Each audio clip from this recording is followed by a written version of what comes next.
So Adam's character is the sensitive one. Which one is sensitive? Adam is like the character Danny or whatever, or Derek, except that he doesn't play video games. No, Adam is Marty. Yeah, the Mortal Kombat. The fact. Adam is Marty with Adam is Marty with the Mortal Kombat kid's personality.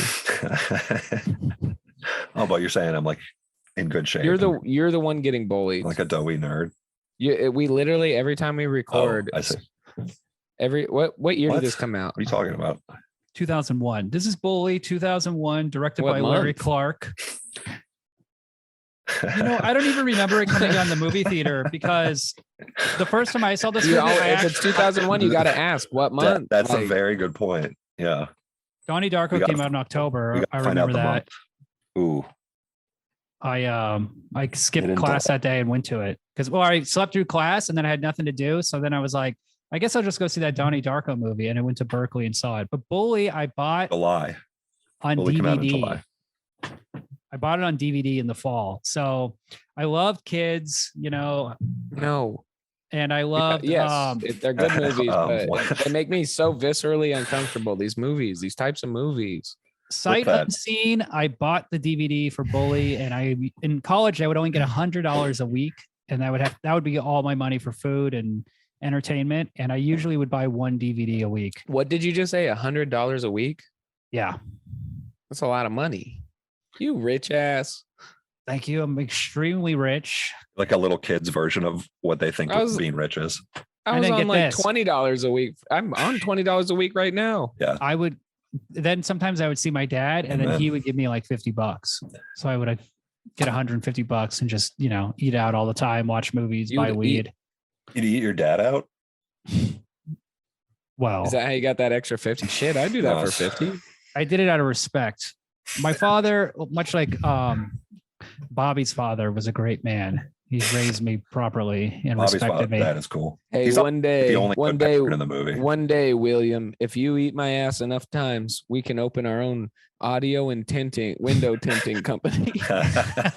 Stereo. You really got stereo, I said audio, right? It's like car stereo and window tinting. Listen, and you're over. It's dinner. It's a dinner sitting with your siblings, and he's like, once you're done tossing this salad, if you can toss mine over and over someday. I don't like you hanging out with that Adam Bowers character, okay? That Adam Bowers character, he don't eat ass like you do. Okay? He ain't doing shit. He don't eat ass. He didn't even finish. He hasn't even got his GED and eating ass. Not true. But William, if you listen to me as your father. What does the dad say? He goes like, what's Marty always doing? Surfing? A children's sport? Yeah. A children's game? And then he goes, in his response, it's a way of, he goes, it's a way of life. And then he goes, is we a way of life? Yeah. And then also when he tells him about the stereo, remember? So he fucking takes down surfing forever. Right. How did surfing survive? Bobby, what this guy does in the scene. After raping, I was laughing out loud. Yeah. He rapes Bijou Phillips. She runs out of the house crying, and then his dad walks in and sees him naked, like psychotically washing his hands. So the father is in denial. The father's in denial. Okay. It's just pure. Father's a what? The father's in denial. It's just pure denial, complete denial. He's like Keanu Reeves' dad in Bill and Ted. The funniest joke in that scene is when he goes, we're going to open a stereo store, with window tinting. I really think you can do this. And then Bobby's like, okay, but can Marty work there? After that whole, oh my God, this is that, honestly, that scene is when it really picked up for me, this movie. But that specific scene, it's 2 minutes of him being like, don't hang out with Marty. After he literally just raped somebody. Yes. In the room that they're standing. And also he's buck ass naked. And there's a lot going on. He told him, I will move this family. He said so many funny things. He's saying the opposite is like Marty wants to move. He's threatening to move, and Marty can't move. Yes. Because Marty's is like a 20-year-old. It's sad. It's sad when you think about it, because he's a loser. Yeah, we should introduce him. He's gaslit his whole life. He's been bullied his whole life. He goes like, we met when I was born, basically. Yeah, from like 3rd grade or something like that. Yeah. Yeah, so Bobby and he Marty, goes, he's been doing, and he's like, he's been doing this my whole life. They're best buddies. This is based on a true story. By yeah, it's called based on a true story. And it's very. I looked it up on Wikipedia. Sad. It pretty much is the exact what the movie is. They don't like change what happens. Yeah. So like, if Adam, you're the only parent here, and then whoever's listening, that's a parent. Fucking listen to your kids. If your kid is like, I'm being bullied and I want to move, and he's got a black eye and a gash on his face, and listen to him. Easier said than done, Ryan. No, this is why Florida people. Easier said than done. It's some Florida shit. The father makes a great point. He says, we can't just quit our jobs and move because our son is having problems. What about his little brother? But you can have a different conversation than that. You can have a conversation about it. You can inquire into your kid's life. What is going on? Why are you being bullied? Who is bullying you? He's raping you? Hold on. No, they don't know about that. But that's what I'm saying, because they did not inquire. He's 20 years old. Like, but my thing is, why doesn't he just like stop hanging out with them? And I think it's just because like he has a car. He essentially does. That's the other. So here's the thing about Bully. There's so much irony weaved in and out of this story. Let's talk about the characters. Of course, we got Bobby. He's the bully. It's some Florida shit. Let me just get that out one more time. It's some Florida, dumbass, backwoods Florida shit. It's not, though. It really isn't.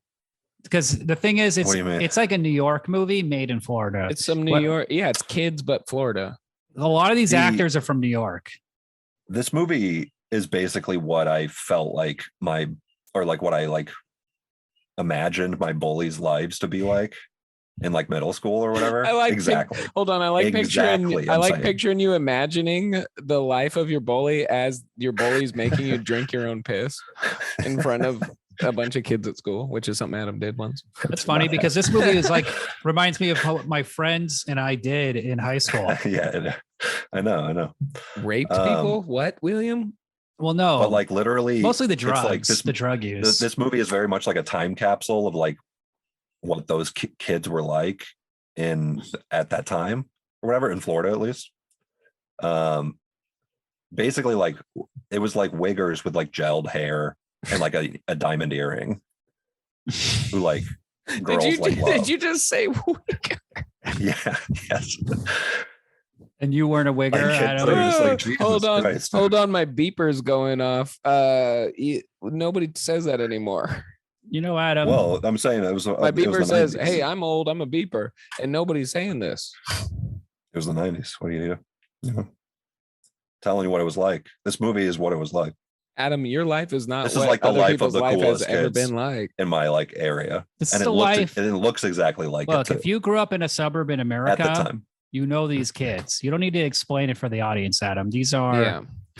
Oh, okay. These are what most kids are. I used to do home invasion but that's for fun, like as a goof, until it wasn't goofy. You were one of the cool kids. So we're going over the characters. So we got Bobby. But this is an important part of the movie. No, you're not talking. You're not talking. Okay, go ahead. We got to talk about. We have to talk about the characters, but to be like to describe the aesthetics of the movie. Let's just move on. Because if you watch other shows, people just move on. You need to learn that. You were saying I was like fucking stupid. William and Adam, both of you listen. I think I figured it out. Adam doesn't get to talk all week. His wife makes him when he's in the gimp suit, his wife can't talk. So we do this podcast every Sunday. William was saying he gets to take the gimp suit off in his little shed. and he just vomits words. Yeah, just shut up, Adam. You're not the host. Okay. I'm not trying to be the host. I just made a point, and then you said that point was stupid. And I was just like describing why it wasn't. Talking. Stop. Stop. Well, I'm the host. I can make judgments. Okay. So we got these kids, Bobby and Marty. Okay. Bobby is smarter, goes to school, probably will go to college.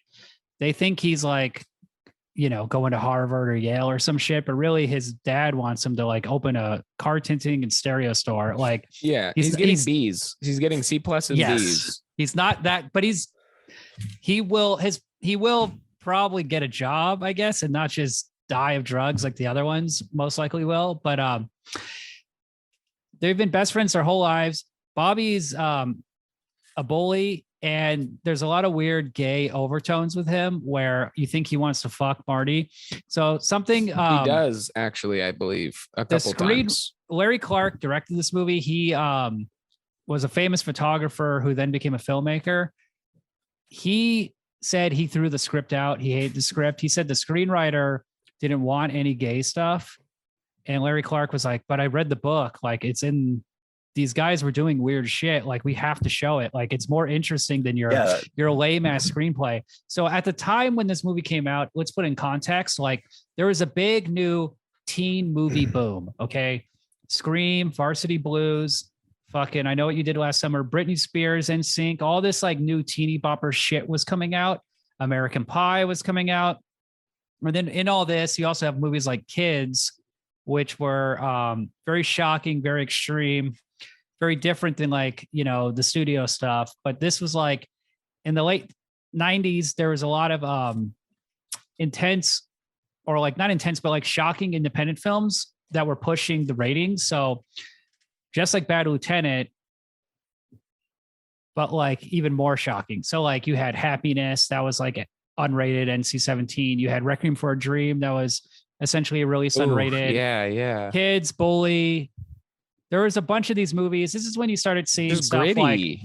Also, I want to say before you go any further, I am an ally. This is my calendar. Richard Simmons. If you smile at life, calendar. That's cool. Life will smile you back. Is he missing? No, that he was found. Okay, so I believe he's dead. I don't know, but life did not smile back. It was a roller coaster. Yeah. This movie, there was a short window in which these studios like Crash, that David Cronenberg's Crash, like wait, is Richard Simmons gay? He's I don't even think he's sexual. I think he's asexual gay. Yeah. Like Adam. Like a Peter Pan sort of character. He's afraid to love. But not me. Oh. Say me. You're like Richard Simmons. You dress like him. You dance. That's true. You're surrounded by fatties. You crush it on with that one time you cameoed on Whose Line Is It Anyway? Oh yeah. No. There was a short window when they would release this shocking kind of entertainment, and then Columbine androgynous happened. That's the word. Columbine happened, and then the party ended.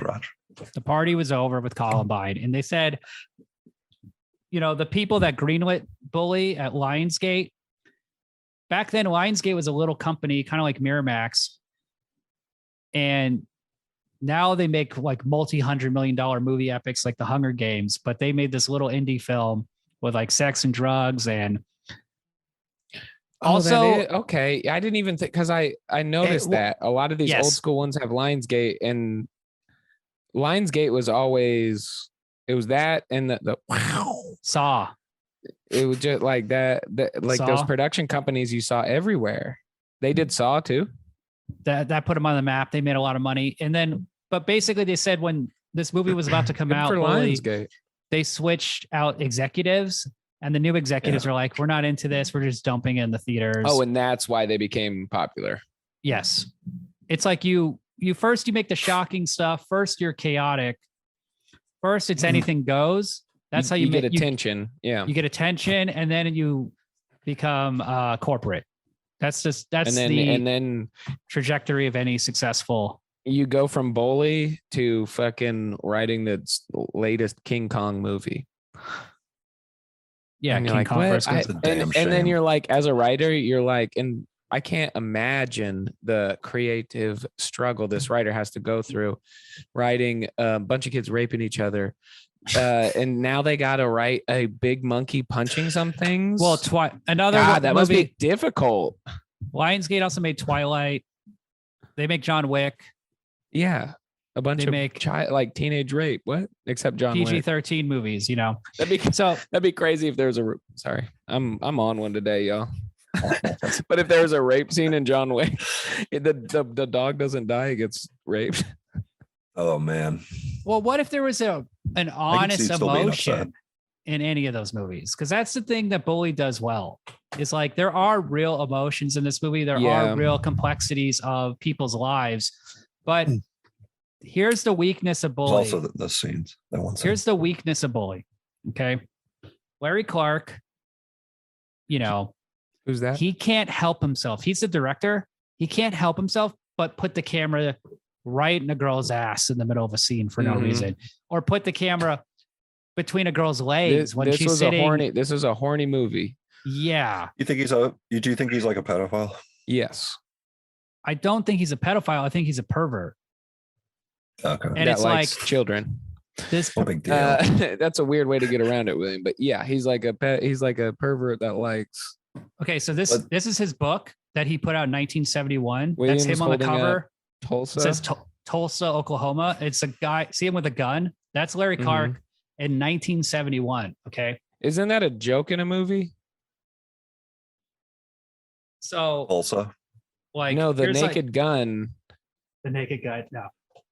But here's like a photo. No, not the Naked Gun movie, but yeah. It's like just a nude woman. And her husband injecting heroin or crystal meth into her. Yeah. Gotcha. Yeah. It's provocative shit. But it's real. Okay. So Larry Clark, this is why he got famous. And this is why he's important, really. It's weird to say this, but in the 1970s is when photography started being considered art. Okay. Like photography before this wasn't considered art. It was guys like him and Robert Mapplethorpe. So, are you really ordering it, Ryan? The book? That'd be a funny thing to say if you're just looking at your phone. I typed in Tulsa on Amazon on my Amazon, and I just got an FBI warning. Something about him knowing a guy named Adam who fucks dogs. Oh something my like God. That. Oh boy. Yeah, baby. Yeah, so this book influenced, and the cops are like, what's the deal with this? This book influenced a whole generation of it's $20. Gritty teenage depictions of drug use and sex and violence, you know, like, and then there's all these new movies in the 70s and 80s that are like bad kids, like getting fucked up, like you know, so like the Outsiders, Rumblefish, Christiana F. Which River's came first? Edge, Kids or over the edge. this? Kids was first. But what I'm trying to say is that he made this book. It influenced all these movies. And then when he made Kids and Bully, I'm reading reviews like in the New York Times, and they're like, yeah, he thinks he's better than like River's Edge, but they're ignoring the fact that you wouldn't have River's Edge without Larry Clark. And that this is his domain and he's really comfortable there. But there's two things that bother people about this movie. One is those shots, I said, the gratuitous shots of nudity and sex and like putting the camera in a girl's ass, like Bijou Phillips getting in the front seat of the car, you know, and her crotch just goes like right in front of the camera. And it's almost like distorted. It doesn't, and you don't need that. Like for that scene, you didn't need. That was one that I clocked where I was like, I mean, I ain't complaining, but you don't need that. You don't need it. Yeah, gratuitous. But do you want to see it? Do you not want to see it? Does it bring you here's in? The deal, but here's the deal, though. No, you know because I'm watching a fucking movie. I'm not like watching. I'm not. I'm like. So it went on a little too long. Yes. Like, well, you're watching it with your parents too. Like a shot of that, like even like a second or two, and then the wider shot of him making eye contact with her, with the other girl in the back seat. That's all you needed. But it lasted like 2 seconds too long. But like, that was. What about that one scene where early on at the club? Cool club scene. Yeah, the gay club scene. What about? Well, it's like a pedophile club almost. Well, those guys seem like pedophiles. It's literally teenage. illegal. It's What teen they were doing amateur was, night. that's illegal. That's not a real thing that a bar that a establishment would do ever. Well, they could be 18, but they could be underage pretending to be 18. That's true. Yeah, these characters are like 19, basically. There's a lot of jailbait in this movie. That's not. I don't. I mean, that is. I think that's he Florida, aged it bro. down. That's some Florida shit. I think he aged it down. Yeah, we have. What are you guys talking about? We have teen night all the time. That's some Florida shit, you weirdos. And you just get on stage and you dance shirtless, and then you get to drink. What if I told you in the movie Bully there is an underage girl who is naked in part of the cast? Yeah. What? Which one? All of them. No. Guess which one? Guess which one? The lead. No, not Rachel Miner. She was actually married to Macaulay Culkin at the time and was breaking up with him. Yeah, I can tell. She was going through something. She sucked in this movie. It's the one with the blue hair. And who's like, yes. Yeah. Oh, Amy or Heather. Heather. Who's always fucked up. Yeah. Heather. Yeah. And she told that fucking story about her. My grandma. Yeah. That part is awesome. That was wild. Yeah. She looked, every time I saw her, she looked different. Like every time that like something. Well, not that part, her face. Right? Like just it's one of those faces where if you go it was just blue hair. You thought she was wearing a wig? No, I thought the character was like when she like left her house to go party or whatever, she like took off her thing and was wearing like her real outfit, which was like skanky or whatever. And then she like also takes off a wig and then her hair's different. The wig didn't happen. No, she might have had her hair up. She might have took a bobby pin out of her hair. The characters aren't even wearing makeup. It's like they wouldn't be wearing wigs. I know we mentioned it every Sunday, but I just had the realization that I've been on the glow up since I started doing this podcast. I went from out of my parents' basement to whatever quote unquote glow up, whereas Adam is moving out of his house into his shed with trash bags. He used to live in LA when we first started. I know, and I left, and that's the glow up. Why you guys live there? I don't live in LA. You live in Ashton. Adam used to live in LA. Now he lives in It's not LA. He's in Orange County, which is even worse because he's not rich. The shed of Orange County is a lot like Florida, right?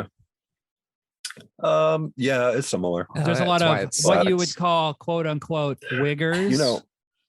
You know, honestly, a lot of why Florida is crazy twins, or what's another reference from fucking 2001? Wigger. No, a lot of why Florida is crazy is because a lot of New Yorkers move there. Yes, no, it's crazy. So you were saying this is like a New York movie and a Florida movie. It's kind of the same thing. Yeah. So I've been describing it as kids, but in Florida. Yeah. That's. But all right. Murder. So. But yeah, Larry Clark like aged these kids down, or like he follows the movie follows the actual case like really closely. I thought, and to a point where like almost like.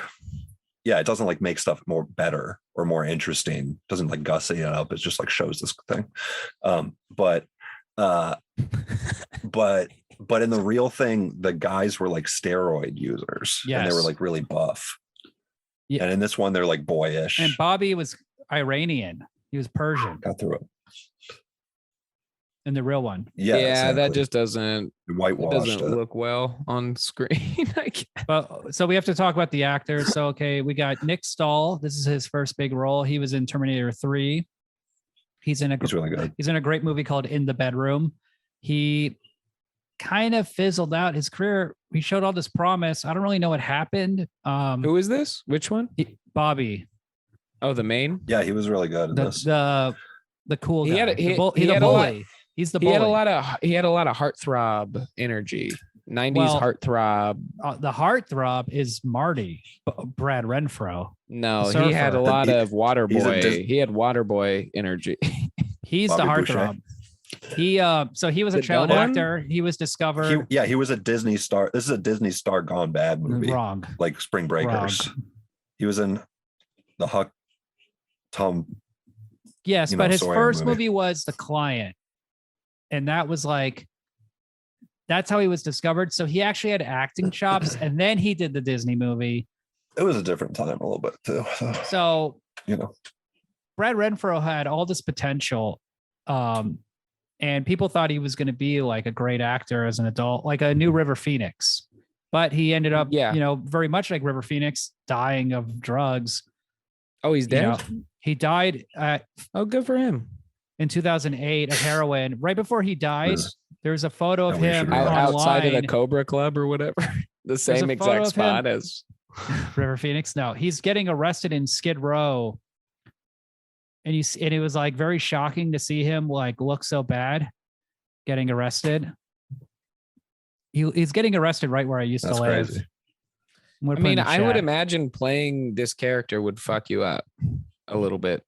This honestly helped him. So the director said he showed up at his house. He's 18 years old. Fine. He looks compared to all the other people on. Also, who's that cop? Oh my God. He's like crying, getting arrested. Oh my God. Handsome. Wearing a Boy Scout uniform. Why wouldn't you cry?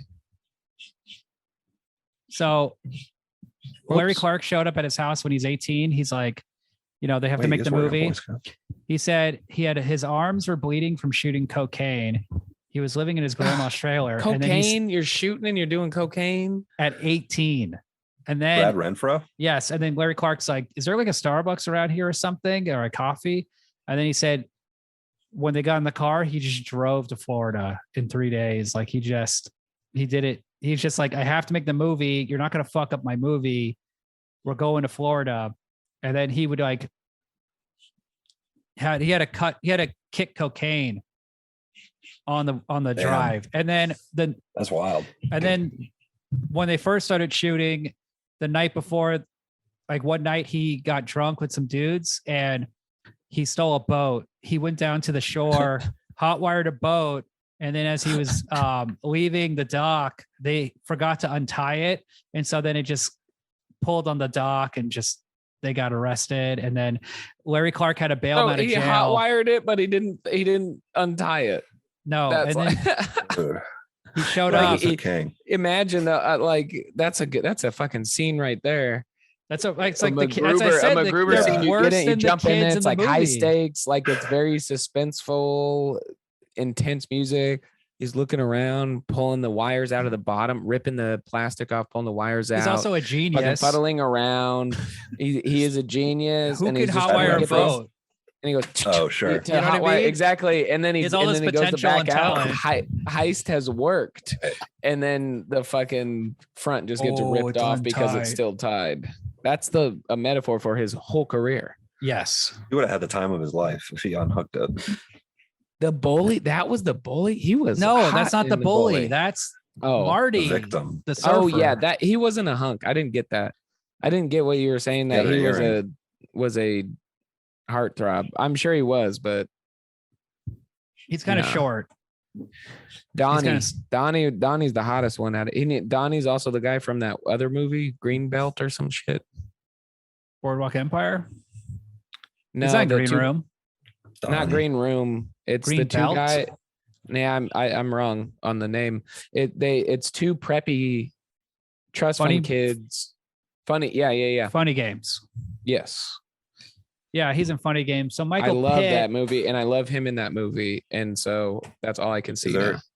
Is there like a green belt in that movie or something? No, I just never know They do ride around a little boat though.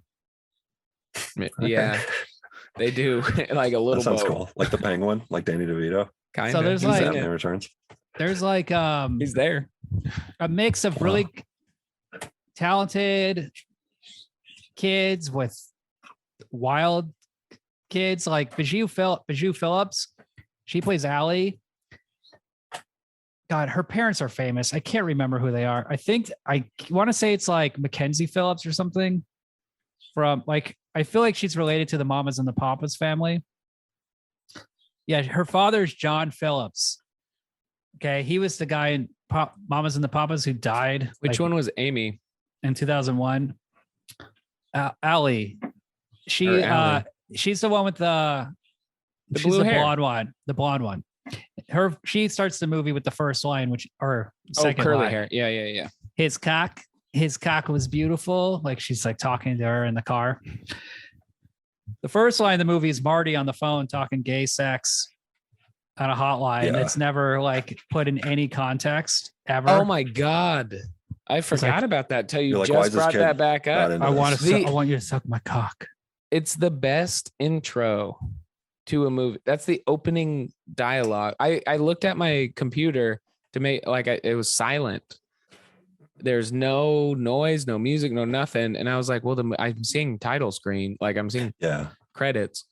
What the fuck? And then it just, I want you to suck my cock. It's the first opening. Oh, fucking good. Good way to start a movie. I didn't think it was an appropriate thing for a young man to say. So, I mean, I just wish they showed it. You know what I mean? They don't explain what's happening at all, Okay. which makes it weird. But it's him and Bobby were doing like phone sex calls for money. But that's like the brilliant thing about that. And then they film that dude because he's acting so weirdly intense and like not into it. Yes. While he's saying these things, so you're like, what the fuck is like? Why is this kid like a psycho? It's like all weird kid shit. Like I just saw dumb. I thought he was mentally handicapped. Right out the gate, I was like, oh, this is a dumb guy. This is a Sling Blade situation. So yeah, Bijou Phillips. Was I wrong? Was that character, was Marty not like slow? He's slow though. He's a high school dropout in real life. He's literally, and also the kid like that. He's slow. He works at he's a meat guy at a grocery store. Publix. They work at Publix, Explain which is like what beautiful. Publix is. Publix is a fantastic grocery store in Florida. It's like the Ralph's. That's like beloved. It's like the Ralph's. But if Ralph's was like really, it's kind of more like Pavilions, but like if Pavilions was like really good and nice. It ain't your Whole Foods. Like the bakery and deli. The bakery and deli are amazing. It's a regional thing. But everybody loves Florida. Like they have amazing public subs. All right. Got it. But you're like a garbage person. Florida still sucks. You're like a garbage person. You're like a low. I just want to say, to the listeners, I just want to say the man that described the man that just made this sound cool is shirtless in a shed with a bunch of trash bags around him right now on the Zoom link. And that's not a bit. And he's got his cum sock as his mic buffer. It's not my cum sock. It's my baby's sock. He's got his child's cum sock. No. So that's Publix. Anyway, it's an important thing. It's a good regional thing. That's why I'm saying this movie is very true to that time and place. It feels real. A successful that's thing. That's the thing I love about this movie is that there's not a lot of teen movies from this era that feel real. They all feel like they're selling that MTV lie of, there's the jock and there's the cheerleader and then there's the nerd. The casting, yes. Everything was perfect. That whole bullshit. All those bullshit archetypes. It's not a written story. It's a true story. So it's like, well, that doesn't matter, Brian. But they followed it very accurately. They actually followed it instead of being like, this is a true story. And then they did Hollywooded it. They didn't. But here's the other thing. Larry Clark understands teenagers because he's been photographing them for 50 years. Because he's a pedophile. Yeah. Yeah. Well, also though these characters are doing such crazy shit that they the movie's really interesting and like provocative and shit the whole time. But it's always like following like logic, and even though it gets like crazy and shit, it just flows with a really nice like real logic to it. Yeah. Okay, but we were in the middle of talking. Hold on, we're talking about Bijou Phillips, though, because I have to explain who she is. So her father was in the Mamas and the Papas. He's Sean Phillips. He is notorious for raping her sister, Mackenzie Phillips, I guess. They had a sexual relationship. They talked about in her novel or her book. Got a real Biden family thing going on. Yeah, he's very creepy. A couple of hair sniffers. She was in a movie Black and White with Mike Tyson and Robert Downey Jr. that was big in 1999. Oh yeah. And then she became a famous club kid. And it was her involvement in the movie that got them the funding because she was in the paper all the time. She was like Paris Hilton before she was Paris Hilton. Larry Clark said a lot of like disparaging things about her. I don't think he really liked her, and she isn't very likable. the guy who played the fat kid, Derek, he did not get along with her at all. That he's been in other things talking too, about the curly right? hair girl? I'm talking, yeah, the blonde, curly hair, the really skinny one. The catalyst. She's the whole catalyst. She's like keeps having sex with this guy because they're trying to kill him, but they end up just having sex. Yes. Twice. She like fuck, I keep forgetting. Stopped acting. She became a Scientologist. She married real life on trial for rape, Danny Masterson. So it's very weird that she plays in real life. She married a rapist, alleged rapist. It's not that weird, unfortunately. By weird, I mean intriguing, provocative, fascinating, sad, it predictable, sad, gross. But she was like a real crazy party kid, and then unfortunately now she's in a religious cult. Yeah. So that's pretty cool. A lot of people end up like that. Tight. Yeah, that part's tight. I love cult. Like you gotta find community. Now, no matter where you're at. Good that she's a spiritual being. Yeah, right. I think Rachel Miner, who plays Marty's girlfriend, is really good in this movie. I disagree. I disagree as well. I think she's I disagree until post murder. After the murder, yes. And okay, you know what? I'm going to redact what I just said. I don't disagree, William. I think she might have been the best actor in this movie. Yeah. And she gets the best. And now I'm thinking, but here's the thing. It's very raw performance. Here's the thing. I you see her develop as an actor over the movie. Yes. And I didn't like that because it was not like there's just a lot of she has shark eyes. I'll say there's a lot of like close-up scenes where it was just like it was intense scenes and she was supposed to be showing emotion, and I know she was trying to, but it just wasn't hitting for me. Honestly, you're like, hey, I watched Jaws last week. Same with Marty's at the beginning of it just looked like a dumb person, and then post murder, and I'm almost done, William. But post murder. That's when I'm like, oh shit, when she's like manic and just talking about it, I was like, my God, this is a different person. I feel the opposite, actually. I liked her in the beginning more, and then I thought she was like, well, I don't know. I liked her more in the beginning, but I didn't realize she was being a good actor in the beginning until she changed. And I was like, oh, you've been acting. Sure. Got me. Rethinking this, I think the best actor is Nick Stahl. I think Nick Stahl is the key to this entire movie. I think his who's that? The lead, the bully, because he's titular, immediately prepared from the beginning. He understands his character. He says bitch about 4,000 times in this movie. He has to really be bad. You have to really hate him from the beginning. From the beginning. You can't be like Rachel Miner. What does he do? What's his first thing? His first thing is they're a public sub and he bullies Marty right in front of him and then says like, I'm going to, he smashes his face against the glass. Yes. Because the girls are always hitting on Marty. Yes.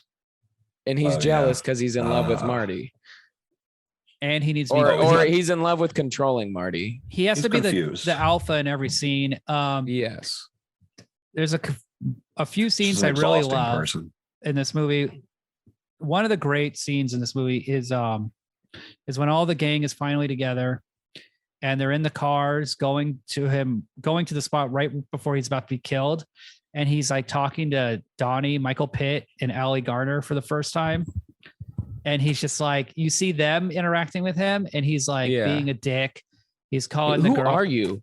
Who are you, Lonnie? He just, that move of, like, what are you doing here? He did it to every single person. It's like a classic bully gaslighting thing where you just say the name wrong. Datum? What are you, Datum? Who the fuck are you, Datum? What are you, Andy?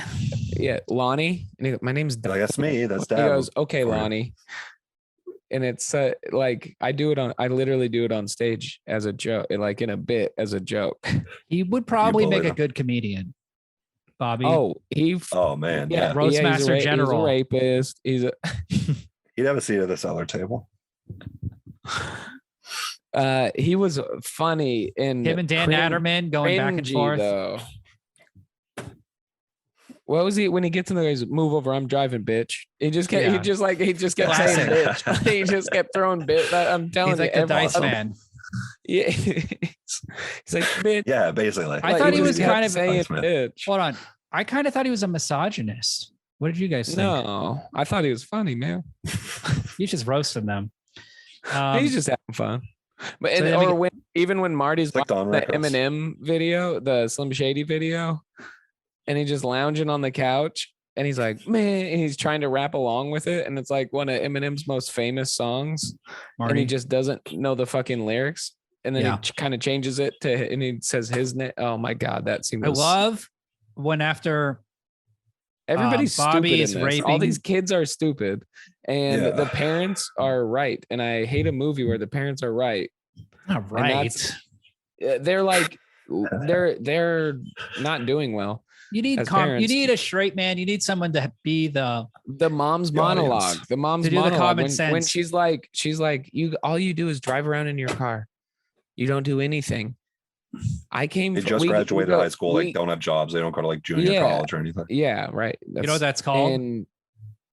Online. Neat. Cool.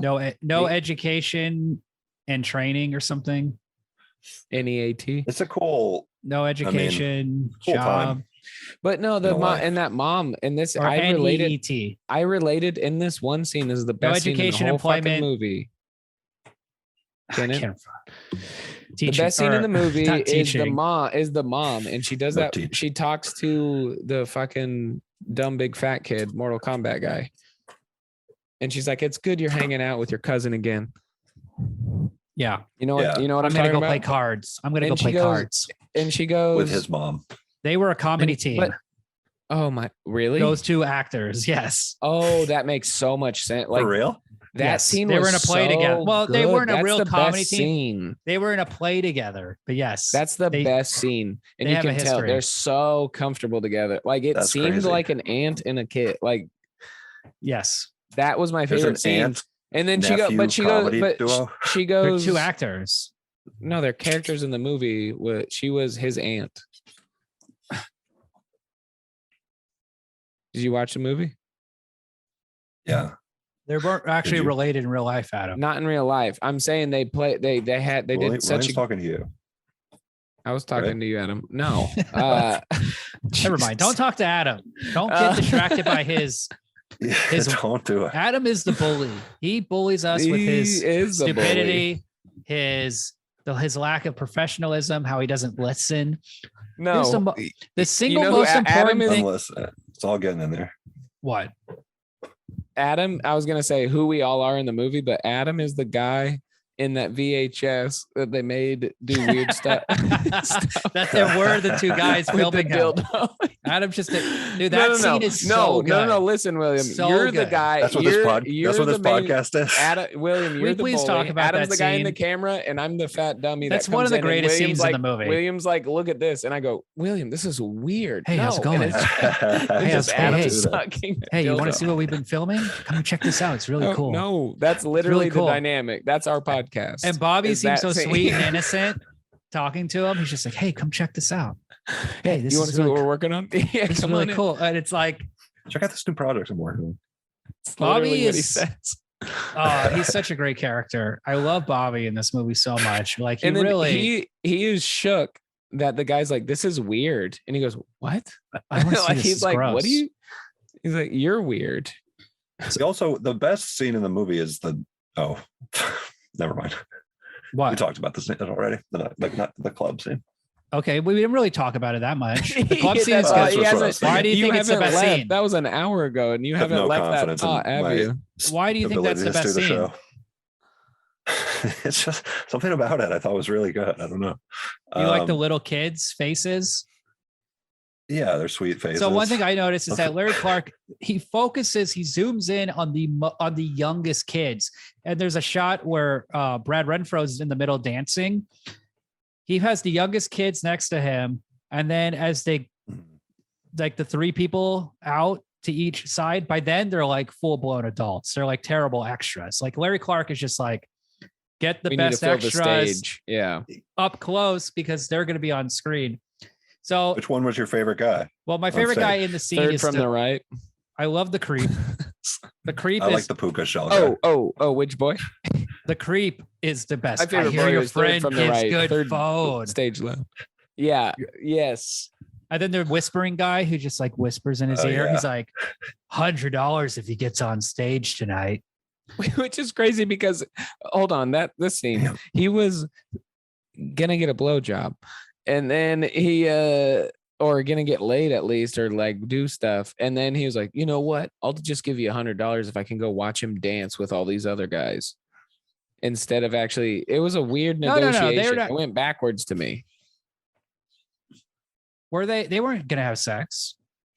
They were just drinking. They were just talking. It was like trying to get a blow job or something, and then I hear he gives good. Well, this is how you work it, Ryan. You go like, come on, go on stage, get loose first, you know. Yes, but then here's you the can deal. get the blow job. They know what they're doing. These guys are pros at turning sounds straight like you know what dudes. they're doing. I do.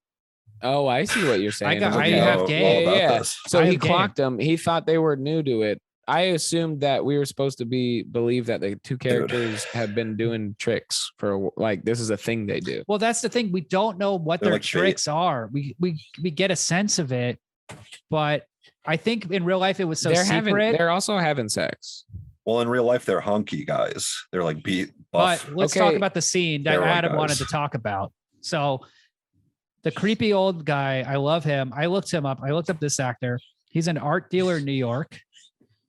And he's not an actor. He's just like. Is this his portfolio or profile picture is from this movie? I think he looks just like the character. I mean, he looks like a creep. I think Larry Clark knew him. That's cool.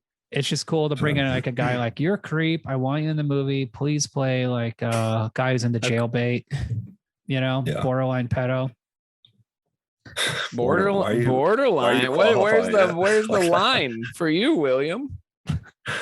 Like, hey, let's take it easy. I mean, what really went down? Okay, no, William, okay. You're at a club with a bunch of teenage boys stripping on stage and grown adults putting dollar bills in there. That's the line? I'm not a Christian moralist. I'm not a person trying to denigrate someone. You're kind of libertarian about it. I like to look at my pedos with nuance.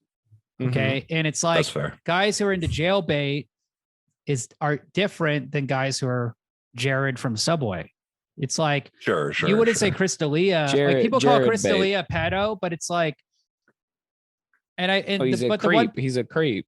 But like he's not Subway Jared. So like, I wish he's not as thin. You're right. He's not as thin. Or maybe he just didn't get the opportunity. He just didn't lose as much weight.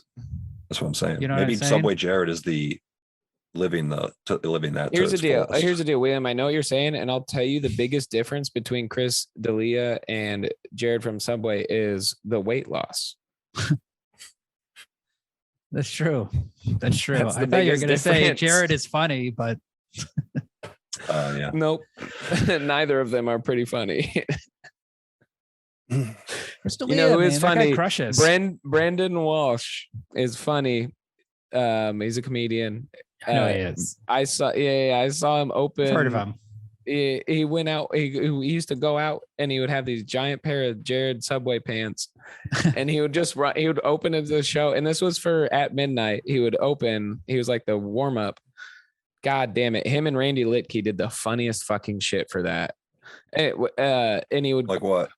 He would go out with these pants. I saw him do this, and it just isn't a stand-up. He probably still does.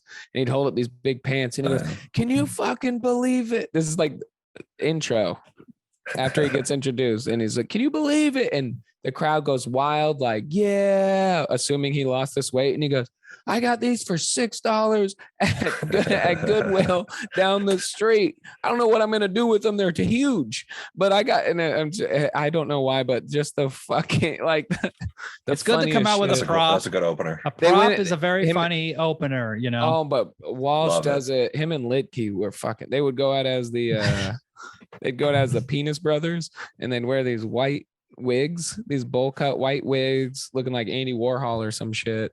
And the thing was they were brothers and their last name was Penis. And it wasn't, and they're like, "Look, we're not going to talk about it. but it was so fucking stupid. Oh my God. So we should be as funny as them. I don't have to, we can't do props on the podcast, unfortunately. Sorry, I hate to tell you, Adam. You're not wearing a shirt. Right you're not wearing a shirt. Why don't you get up and do a little dance for us?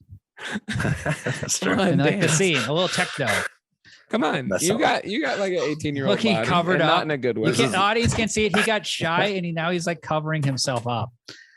Why don't you stand up and do a little dance? I'm shirtless because I'm hot. I'm not because I know you're hot. Now stand up and do a little dance. Go-go boy. I'm getting sweaty too. Looking at you. Please. No, I feel like, man, I feel show off your body. Brad Renfro's. Have fun. I heard you give good phone. No. Look, dude, this is.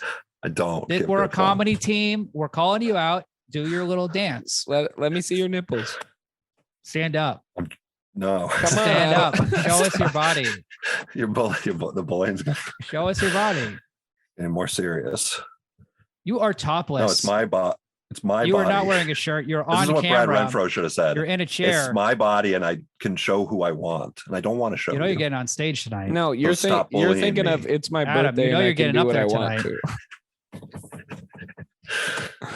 Like over a week ago. All right. I already said it. Adam, you don't have to stand up. Brad Renfro should say. Just tilt your camera down. Over a week down. ago, I texted Adam that, and he was like, "What the fuck does that mean?"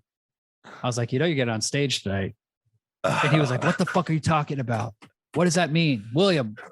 What does that mean?" I do like to do a little call forward. He's looking at his calendar. Did I book something? He's like stressed. He's like, did you book me? It was more like exasperation, not like, It's always good to do a little call forward. That's foreshadowing. So that's in that scene, if y'all remember. Great scene. I guess I don't agree it's the best scene. Adam thinks it's the best scene. It's just one of the craziest things I've ever seen. Why? The best scene is with the mom. That scene is just like. Do you? Because it's like a pedophile bar. Tell us what you feel when you watch it. Like, do you have any emotion? Come on. I mean, it's just boner's not an emotion. Yeah, he's got a boner. I didn't have a boner. I had more emotions than I had boner. I'll explain it. So the reason why the scene's really cool is because it's only like 7 minutes into the movie, and for them to do something that shocking, right away, like it gets your attention. And then they don't really. Then they have the weird. And then it heightens, and it's just crazy. It's just not a big part. Scene. The first 20 minutes of the movie don't actually matter to the rest. It's just literally, it's just a montage to let us know how crazy these two are, or like how weird these two are. Like it's a lot of relationship the opening stuff, scene. Oh, yeah, the opening real scene. Shit, by it's a lot of dating the opening stuff. scene though, but it's like they're just fast forwarding. It's a brilliant way to do a movie. It's a movie because you get the first 20 minutes are really important. I don't know what you're talking about. No, they are important, but it's like the actual act. Okay, so the phone sex thing never comes back. The dancing on stage never comes back. They're not like those things aren't pivotal. It's them doing them that is more important. They start dating. So it's like a montage. The first 20 minutes. Yeah. Okay. They start dating. It is important, and they did it well. And I didn't get what was going on until like 30 in. You're being disoriented constantly. Yes, that's the word. And you don't understand the dynamics of these relationships. You don't understand what exactly is happening. Like how, like, are they gay? Are they straight? Like what's going on? And there's a really bizarre scene that fucks with your head, which is Marty's having sex with Rachel Miner. Bobby's in the bathroom washing his hands repeatedly, like he's obsessive. And he's getting all pumped, and then he spits on the mirror and he runs out, and then he slaps her with a belt and says, "It's my turn, bitch." But you don't know who he rapes. It's implies Marty. It's Marty because she's on the ground and he's already on top of him. Marty over. Yeah. Yes. It's my turn, That's bitch. And then it cuts. The edit on that scene is fucked up. It fades to black. Honestly, it actually fades down. That's been their dynamic. And then fades to black. Oh, that's even better. And then it cuts to them like in bed, Brad Renfro and Rachel Miner, and he's talking about like how he got bullied, and he tells this really pathetic story about getting high the first time and like the whole world warped around him and like pisses himself. But that's the kind of shit you talk about with your teenage girlfriend when you have sex. You're just like, I got really high. That's pillow talk. That's teen pillow. Yeah. it's so crazy. And then she's just staring at him with like so much love and adulation. She's the dumbest one in this whole movie. That's why I didn't like her, because she was acting too well, I think. She was into him being because he was a hunk. She's never been with a hunk before. She hates her body. She's supposed to be fatter.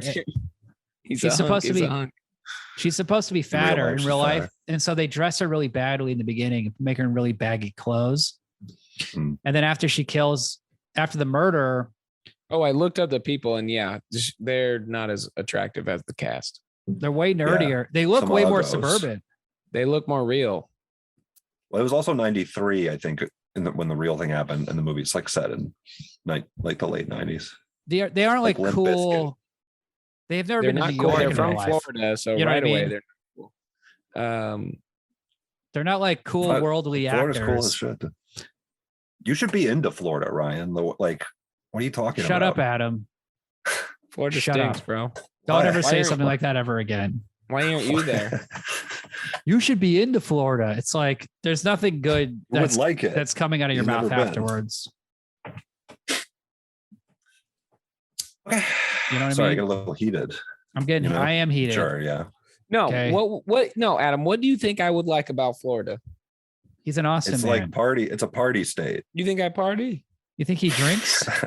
You think I hang like that? I don't hang with that like that. He's smoking a joint. You think he would enjoy himself in Key West or something on a beach bar? Oh, yeah. On a sandbar? Oh man.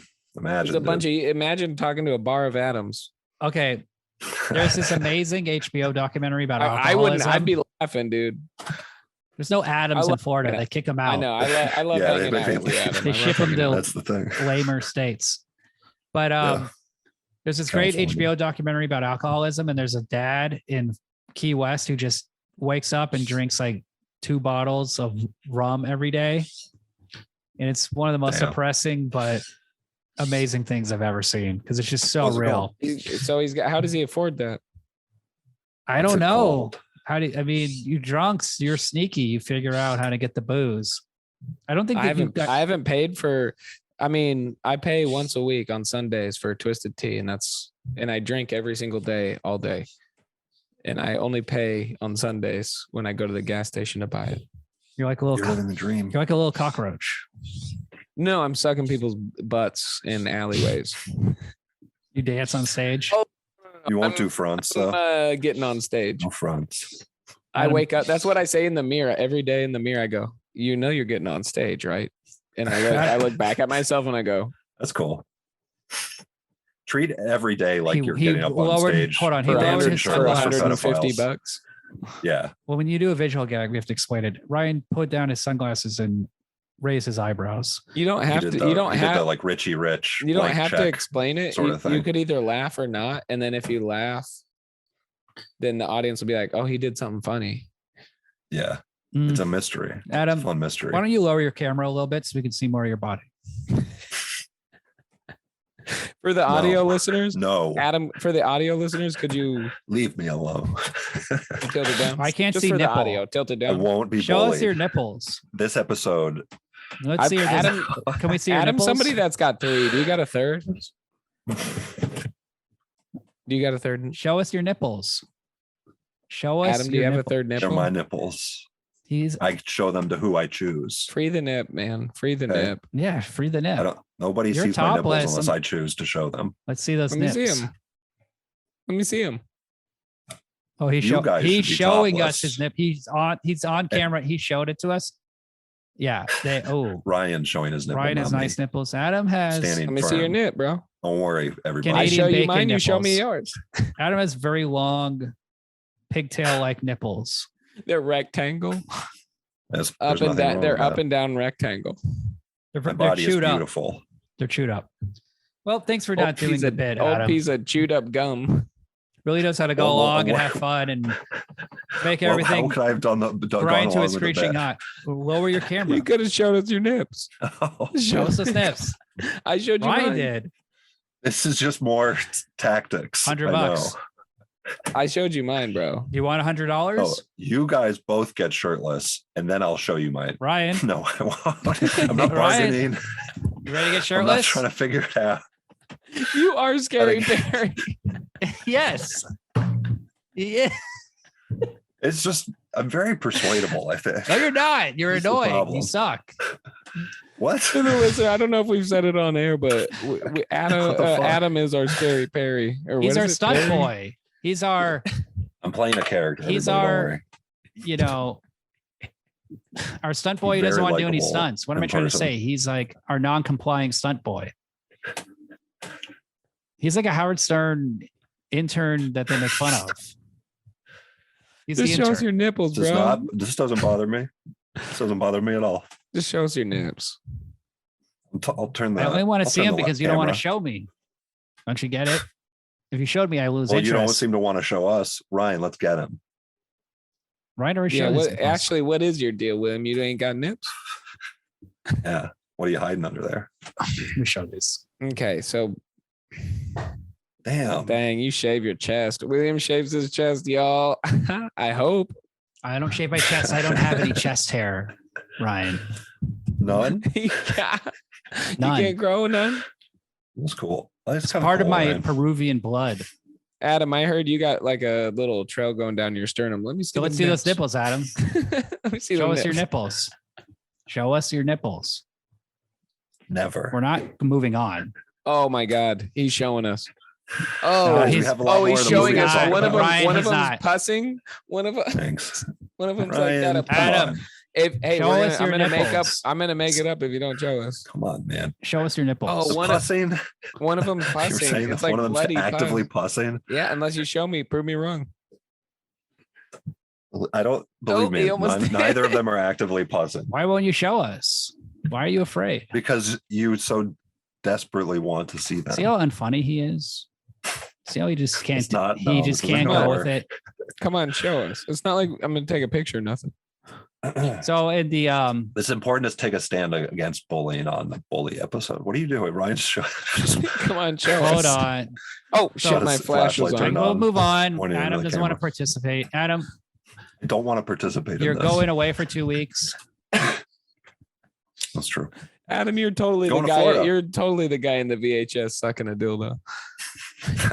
No, he's too The ultimate bully. He is ultimately like the last in the succession of so bullying. you're going away. Oh, can we You're talk about the missing 3 stabbings and shit? episodes. Oh yeah, we're so eventually they want to kill Rachel Miner goes like, we got to kill Bobby. He's the problem. Then we can be together. She's also pregnant at this point. And Yeah, I want to There- talk about I- the The mess. timeline. they're at, It's like a Blink 182 song. they have a first It's set attempt at to killing him that real doesn't life. go well. But then what they do is they reach out to a mafia guy played by Leo Fitzpatrick from Kids. And he is like, he is in the movie. He's the reason why they actually go through with it because they're kind of fucking around. They're kind of joking. They have a They're like gun, goading each other on. but they're not actually doing it. He's like, we're killing him. Let's do this. Right. He said he gets it. The plan's going. And that's why I relate to him because I'm not a bully. I'm just trying to make Adam do the fucking bit on the fucking show. It's Show true. us your fucking nipples. Let me see a nip. We're on the show, Adam. Just give me No, half we're a talking nip, about the Adam. movie. Give me half I'm a nip. crazy Adam, motherfucker. Adam. Don't listen to William. Give me half a nip. Just you and me, baby. It's just you and me. I'm here. covering my How- eyes. Show what would it say to show the it, Ryan. people? What would it? Look, what would it mean? look. William's got block hold in on his a second. eyes. Let me see a nip. He's your Just give me nipple. one. He's, You pick he's left or peeking. right. I don't care. He's looking through his I'm fingers. not. No, he's I'm not. not peeking. Let me see that nip. Look, I can't back down now because what would it say to the I'm starting to people think who you. actually say you're showed people their fun. nipples You haven't enjoyed. when You they know were how to. being bullied in real life? You know how to do I'm starting to things. think you message don't would that got. be I'm sending? starting to think you don't got none. God, I'm He just not loves the acting. All right, attention. all So right, no more all attention. right. No more attention. Yeah. All right. Drink more your own attention. pee. Pretty soon Drink he'll your be own like, pee. Would you do okay. This is, I that? feel like this is like a gas. He'll want to show us his nipples in like 5 minutes element. after we stop paying attention. So You can't come onto a Zoom call shirtless and not expect somebody to ask to see them nips. That should kind of be like the etiquette. Yeah. I one agree. thing I love when they're about to kill him is like Sorry for being Derek, rude. the nerd who plays video games. He gets into Bobby or not Bobby's car. He gets into the car with Michael Pitt and Kelly Garner, and then like they just have acid. He's like we're on acid. He's like, what? Or no, he's like, I played combat on acid. He goes, what do you do? Michael Pitt says, And I he played goes Mortal Kombat on combat. acid. He goes Yeah. combat. like Mortal Kombat Yeah. on acid. And then he goes, "You got any I acid?" love He's that. like, I love when two like gamers talk or whatever. Yeah, for sure. This is pre-internet, by the way. So he's He goes, doing "What you?" this He in a- goes, "What you do?" just going to a He goes, cabinet in "Combat." a store, and he knows because he changed. He said it kind of like it's spelled with a K, like Yeah, and then so then combat, you know? and it's basically Mortal Kombat, and he fatalizes the guy, which on is acid. And he turns into a baby. Yeah, he fatalizes And he them, turns the then guy into a babalities him. Yeah, and he turns him into a baby, and then Michael Pitt is looking. It's a really funny. This is a very funny scene. I think really he's like funny scene. watching it, and he's like, "What's going on?" And then the kid is like explaining, "Is he dead?" What a babality is. Like, I'm changing you back into a baby form. It's worse than death. You have to spend the rest of your life as a baby. You're and like a baby guy. This time watching the movie, I was thinking like, that's kind of what prison is. It's like you don't die, but you just become a baby. Oh, I would love the routine. You know what I mean? You got your little prison jammies Place to on, sleep. and they tell you when to go to bed. PJs, yeah. They wake you up and they cook you like a bologna sandwich, and you eat. That's your lunch. Then your cellmate's pegged. This is basically my kid's life. And then you like read a book. I got pegged by my cellmate, and then you go. Yeah, you get your diaper changed. You go to the library and get laughed at by all the other cooler inmates. And then you buy some candy, eat like a Dorito. That's your Dorito? Life. Yeah, like a small bag of Doritos. No, just a Dorito. I'm like an old man, it's like, you want a bag of Dorito? And it's not even Doritos. It's like a totally different shitty chip. You get to play video games in jail, by the way. You do in Europe.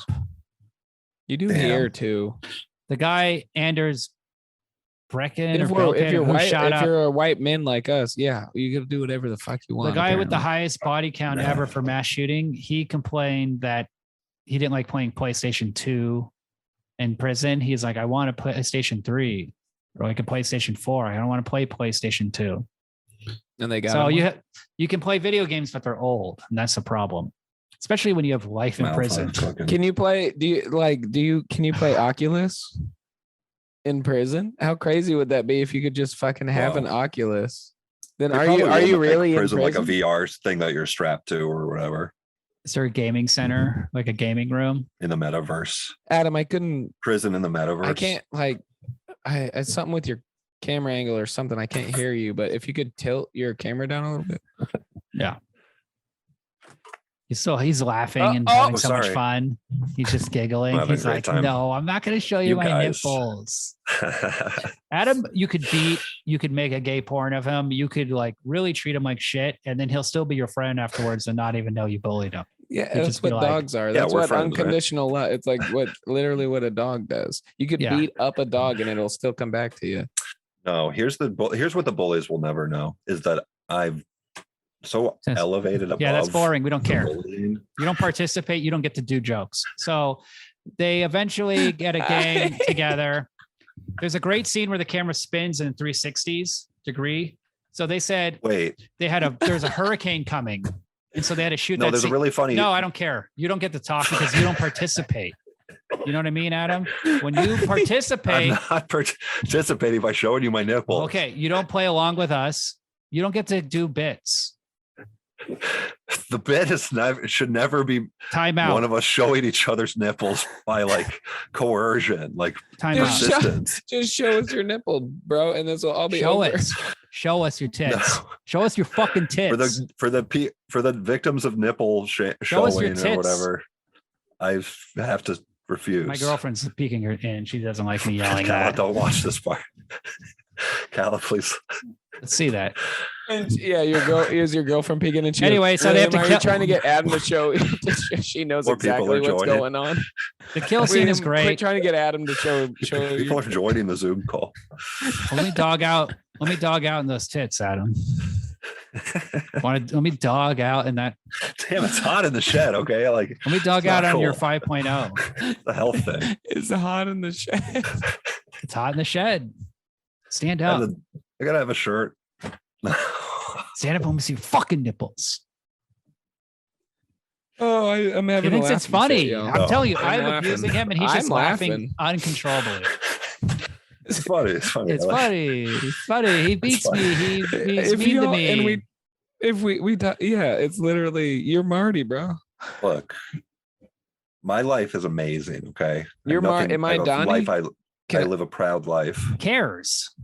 Shut up. And for all you people who did show your nipples to somebody when Boring. they just would like prod you until they made you. Cool comedy podcast, you can dude. Be proud of your life. See what a fucking idiot he is? Just like who cares? I like the idea of boring. Let's bring that shut back. up. I want to see your tits. I want to go to a comedy show now and just sit in the audience and just in the middle of it, just go boring. Well, if the comedian is like, look, I have a good life, okay? Boring. I'm just explaining to the like he's a teacher. The audience, everyone, and you guys to know. Audience are my friends, and they like it when I'm mean to you. I sit in the shed proudly. Humble brag. Yeah, I know I talked a lot about being a comedian, how it's rough. Planes, trains, and automobiles. Humble brag, and then you just hear somebody right when the comedian goes humble brag. Boring. My wife likes me. I like me. Okay. It's not a humble brag. It's John Candy. Sticking up for myself. You're John Candy in Planes, Trains, and Automobiles. This is you sticking up for yourself. That's a good thing. It's a bully. I'm Steve Martin in that movie. All right, so they got crazy motherfuckers. Are really just like uptight. We got to kill. They got to kill him. All right, the mafia guy he's like. There's a really weird scene that looks like it was shot very fast because it's kind of bad of them like in a garage getting all the weapons together. Oh my god, I hated that scene. Michael Pitt's good in it, but Brad Renfro doing this little dance of like, yeah, we're gonna kill him. I'm gonna kill him, and he starts like shucking and jiving and dancing. Donnie? No, Brad Renfro, Marty. At the end, he's like dancing, and there's like, I hated that paint, that 360. That shot is good. That scene is awesome. I didn't like it. I hated that. It made me sick. It went on too long. They had to film They had to film like pages of dialogue in 10 minutes, so that's why that exists. So it works pretty well. But this one scene at night with the garage is pretty bad because there's like a wide shot out of focus and you see Brad Renfro like dancing around. It's pretty cringe, but it makes him look stupid and naive. Funny sometimes. Yeah, but it didn't fit with with the character. Well, it kind of did because like you were saying earlier, William, it's like he's found a new friend group. So he's like becoming better friends with other. He's like becoming less. He's already making from he's becoming like more of a goof, like a nerd himself. He's like loosening up, because he's not worried about getting punched in the face. Because these people don't punch him in the fucking face when they're just driving. Yeah. Yes, Nick Stahl was the one like keeping him in check, honestly. So he doesn't even need to worry about Bobby anymore. They've already split. They're already on two different pathways in life. Like this whole bully thing is going to work its way out. They're just going to fall away from one another. But he's already damaged. Like that's not how it works. Well, he doesn't need to murder him. That's what I'm saying. But yes, he is damaged. Yeah, and that's the irony. Bullied him his whole life. Because even though they murder him, he is a horrible person. He's a rapist. I mean, it's like they could just put him in jail and go, he raped her. He would keep. He raped twice, yes. But then like twice, and then a third. He turns consensual sex into rape. Yes, and he does He makes her watch gay porn, and she doesn't want to. So then he like. Yeah, that's gross. No, come on, tell me you like it. Yeah. Great scene. Tell me I'm the uncomfortable best you've ever had. Tell me I'm the best you've ever uncomfortable. Because that's how I do it every time. But like it's weird to see it with a hot guy. You just have to have. Let me ask you, Ryan. Yeah. You're sensitive to rape scenes. How uncomfortable did these rape scenes make you feel? Not very comfortable. Would you say these are at like high level uncomfortableness? I'll tell you, no, not high level. Kids was worse. Oh, that really lingers. That's a long scene. Kids is bad. There is like that scene was bad in Bully, the scene where he's tell me I'm the best you ever had. But it was a little over the top in the sense of like not cartoon, but it was like, all right, this is clearly like I'm the bad guy. Yeah. So what were some of the other ones? Because what made me uncomfortable was everybody was compliant, whatever the word is. Yeah, let's talk about the killing. Everyone, not even in that, like everyone was bad. There was not really any good people in this movie. Well, after, by the way, the way the killing goes down and shit is like how it went down. Like even all the strokes of it was matched, which is good because it's that detail is what makes it interesting. Because agree. Like a people true think you crime, can just stab. People think you can just stab somebody. It's hard. It's harder than you think, y'all. You're gonna hit bone. You're gonna hit ribs. You're gonna hit this and that. There's things you don't think about. It's very hard to kill someone.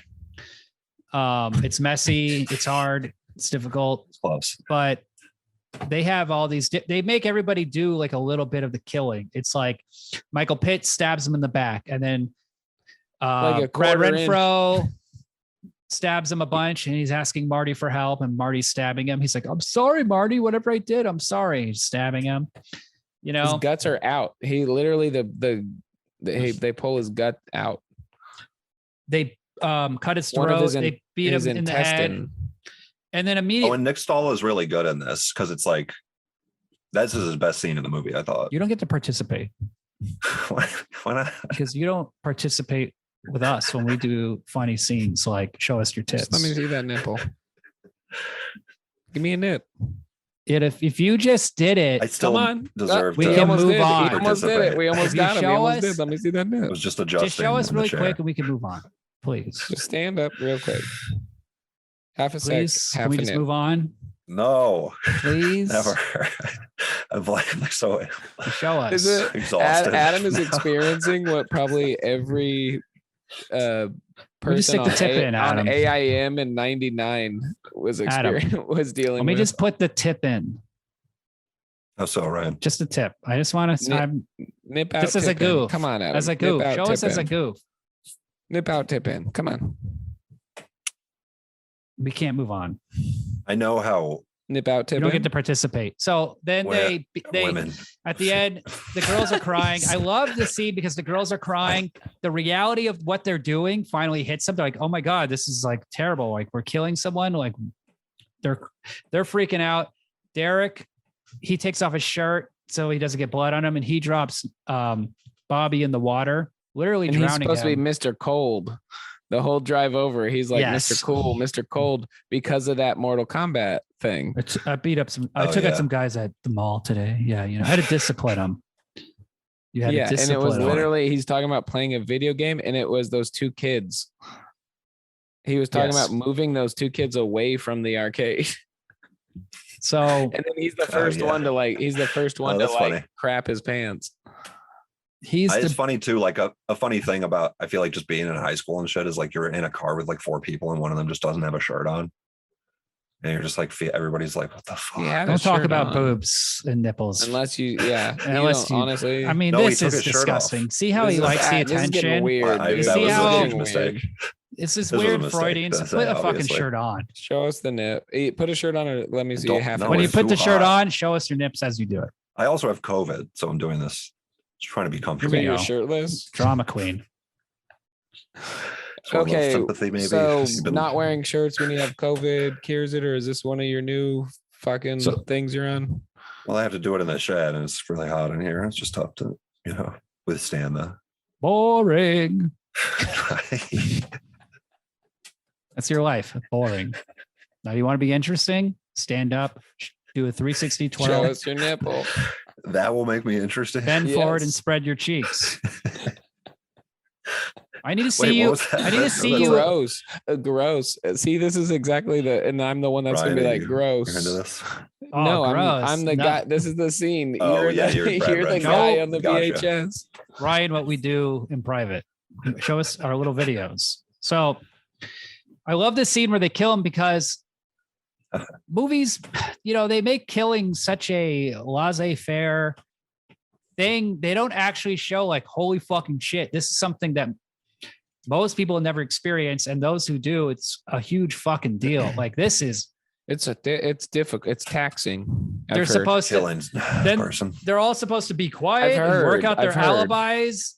And they just immediately start blabbing because they have no street smarts and they're just stupid suburban kids. Stupid. They're all just stupid kids. They don't know how. All for very high school. Their mom is not wrong. Trajectory. Their mom is not wrong. She goes, all you do is drive around. And she does this whole thing. And she's like, how? You need to get jobs. She goes, how do you think that makes me feel? And the kid, she hits him hard. She's my favorite character in the whole movie. Bad. And yeah. And then he goes, bad. And they all laugh and then walk away. And it's like, I never want to have a kid. Like, I never want to have kids because of that. Like, Adam, you're going to have to deal with that shit in like 10 years. No, I don't think that'll happen to my kid. Oh my God. Your kid is we're going to replace you with your kid on this podcast. And just roast you with your kid. Replace his kid with. And then we just take off. I don't want to do a podcast, Adam's kid. You should be so lucky. He's not. He's more interesting. He's not in you all when he's that. Only at 1.5. He ain't all that. He is all that. No, if I'm going to get rid of Adam, I want to upgrade. I don't want to downgrade. He's a better 1.5-year-old than you are a fucking 40 or 5-year-old or whatever you are. I'm 53 and wow. Doubt it. Rude. I bet he can't even. Well, but he shows his nipples though. Right. I believe that. Yeah, I bet this dude would jump on a nipple grenade. No, he wouldn't. He'd never fall for it. So these kids don't know what they're doing. Like, they don't realize what the gravity of the situation is. And even though the gangster guy is trying to warn them, but even he's like, this is naive real. And stupid, you know. This is a big. I love that reveal too. The guy playing his dad is Larry Clark, the director. Oh, the bald mustache guy? He's not bald. The guy with the gray hair. The assassins. He had a buzz. The crazy yeah. Okay. And all those little kids with like the earrings and stuff, and they're like the bad kids. They're great. I love that. I love Telly or whatever from Kids. That actor. Yeah. Like it's very funny, or it's like, I don't know. He always just kind of gives like a funny, charming performance because he's like super confident and slick, but he has a lisp. And it's like a guy with a lisp that's like super like smooth and shit. I've been waiting for the Adam physical detail of the episode. He's a great, right, guys? You don't know. I mean, everybody has problems, you know. No, I like it. Positive. He's also got some big old guys like buck teeth, right? Well, he's game. He's fun. Yourself. He's down to clown. You know, the funny joke of this episode would be to not bully anybody. The producers wanted Jared Leto, and Larry Clark is like, no, I want Leo Fitzpatrick. He's in all my movies. I love him. Yeah, he's the man. And Leo Fitzpatrick says, like, you know, Larry Clark understands teenagers. A lot of people tell them like you're doing the wrong thing. He tells them they're doing the right thing, and that you know, but he's like, just take your shirt off though, and get a camera. Yeah. Do drugs, have sex. I don't need to see ID. Be a prostitute. This is the right thing. Yeah. This is encouraging. So he's good. He's really funny. He looks like a normal dude. That's great. That's true. He looks like a normal dude. That'd be cool if he wasn't a normal dude. What if he was just like? He doesn't look like a normal dude. What if he was what if he was a little person cast in the role? It'd be incorrect. A little person in a wheelchair, that would be wrong. But I want to say that's not normal. A real Dinklage situation. Yeah. But a pretty boy. Yeah, Jared Leto would not work. He'd be too pretty. No, I'm talking about Larry Clark.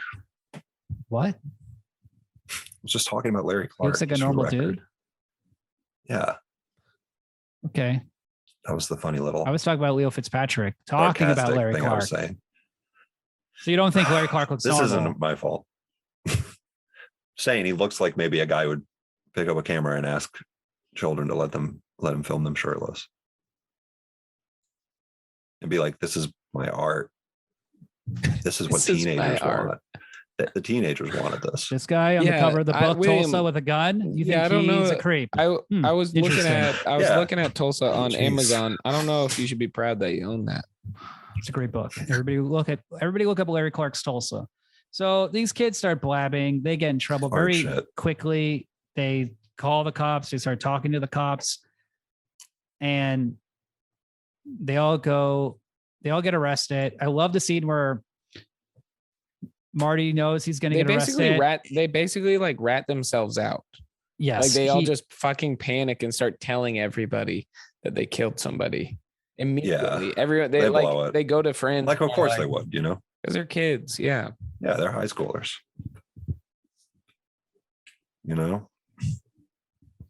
So that scene where she goes and like asks for a ride from her friend. We got to go back there. We got to always asking for rides. And she's just clearly manic. That and scene she tells her the Pizza Hut girl. Detail, like every Maybe detail, every name, performance, every name, every detail, the location, literally everything. Their friend who works at Pizza Hut. Yes. Who's like sunbathing or whatever. And it's like, you fucking idiot. And I loved how, like the purple glasses. How that happened right after the scene where they're in the middle of poking Marty and her. And they're like excited that they got away with it. And it's like erotic and like exciting and sexy. And then immediately he leaves that really bad message. She's just manic. And Bobby's dad answers. Oh, they have to keep going back too. Yeah, we're gonna talk about that. Yeah. Okay. Sorry, one. Bobby's dad is like, Marty? It's like, yeah, obviously his fucking dad is going to be looking for him. Your kids are idiots. And remember, he's like, the first person they're going to suspect is you because you're his best friend. And then Brad Renfro's like, what? That doesn't make any sense. That's like the opposite of making sense. He's like, yeah, cops are really sick like that. They think because you're the most innocent person in the world, you're the most guilty. Off on it. It's like they get off on doing that. And it's not the wrong. killer. He's there. That's exactly who the cops should suspect. Yeah. I wonder. And also, his dad already hated him. Yes, he's like, stop hanging out with Marty. That guy's bad news. And then Marty ends up killing him.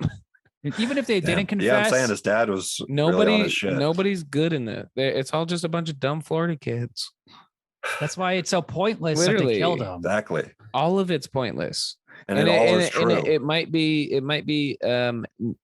Oh, this is very insensitive because it is about real people, right? But it might be natural selection. Like it might be its own form of like, let's get rid of all these dum-dums. Because what were they going to do with society? So true. What were any of them going to do? How are they going to participate? Well, look at Adam. He Bobby, can't. Adam's the guy who got murdered. Shed. Nobody from Florida is doing anything. The guy who got murdered was a rich kid. I'm talking North Florida. So he would have like lived on a He's not that gone rich. And lived like some life and been like a fucking powerful lawyer or something like that. He's not that rich. The bully?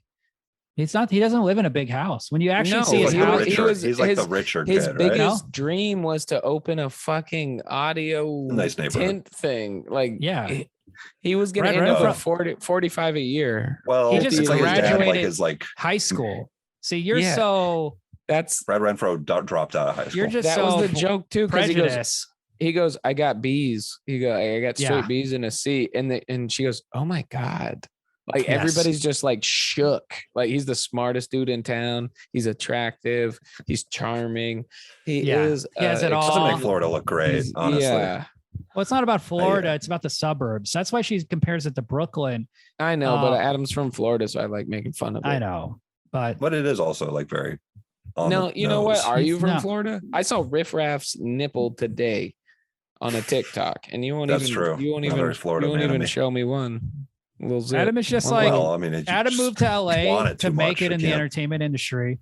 He's on a hot podcast. And does he participate? Everything's going great. Does he use the opportunity? No, he does not. And that says a lot about him because he has blinders on like a horse. He doesn't see the full picture. He doesn't understand that this is how you make it in the business. Fuck. You go along with the bit. You stand up and you show those nips.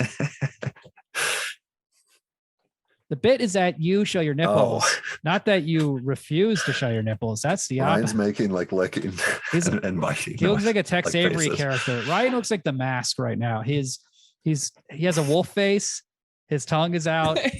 His heart is pounding out of his body. No, so what I found out last week is I have a ring light and I wear sunglasses.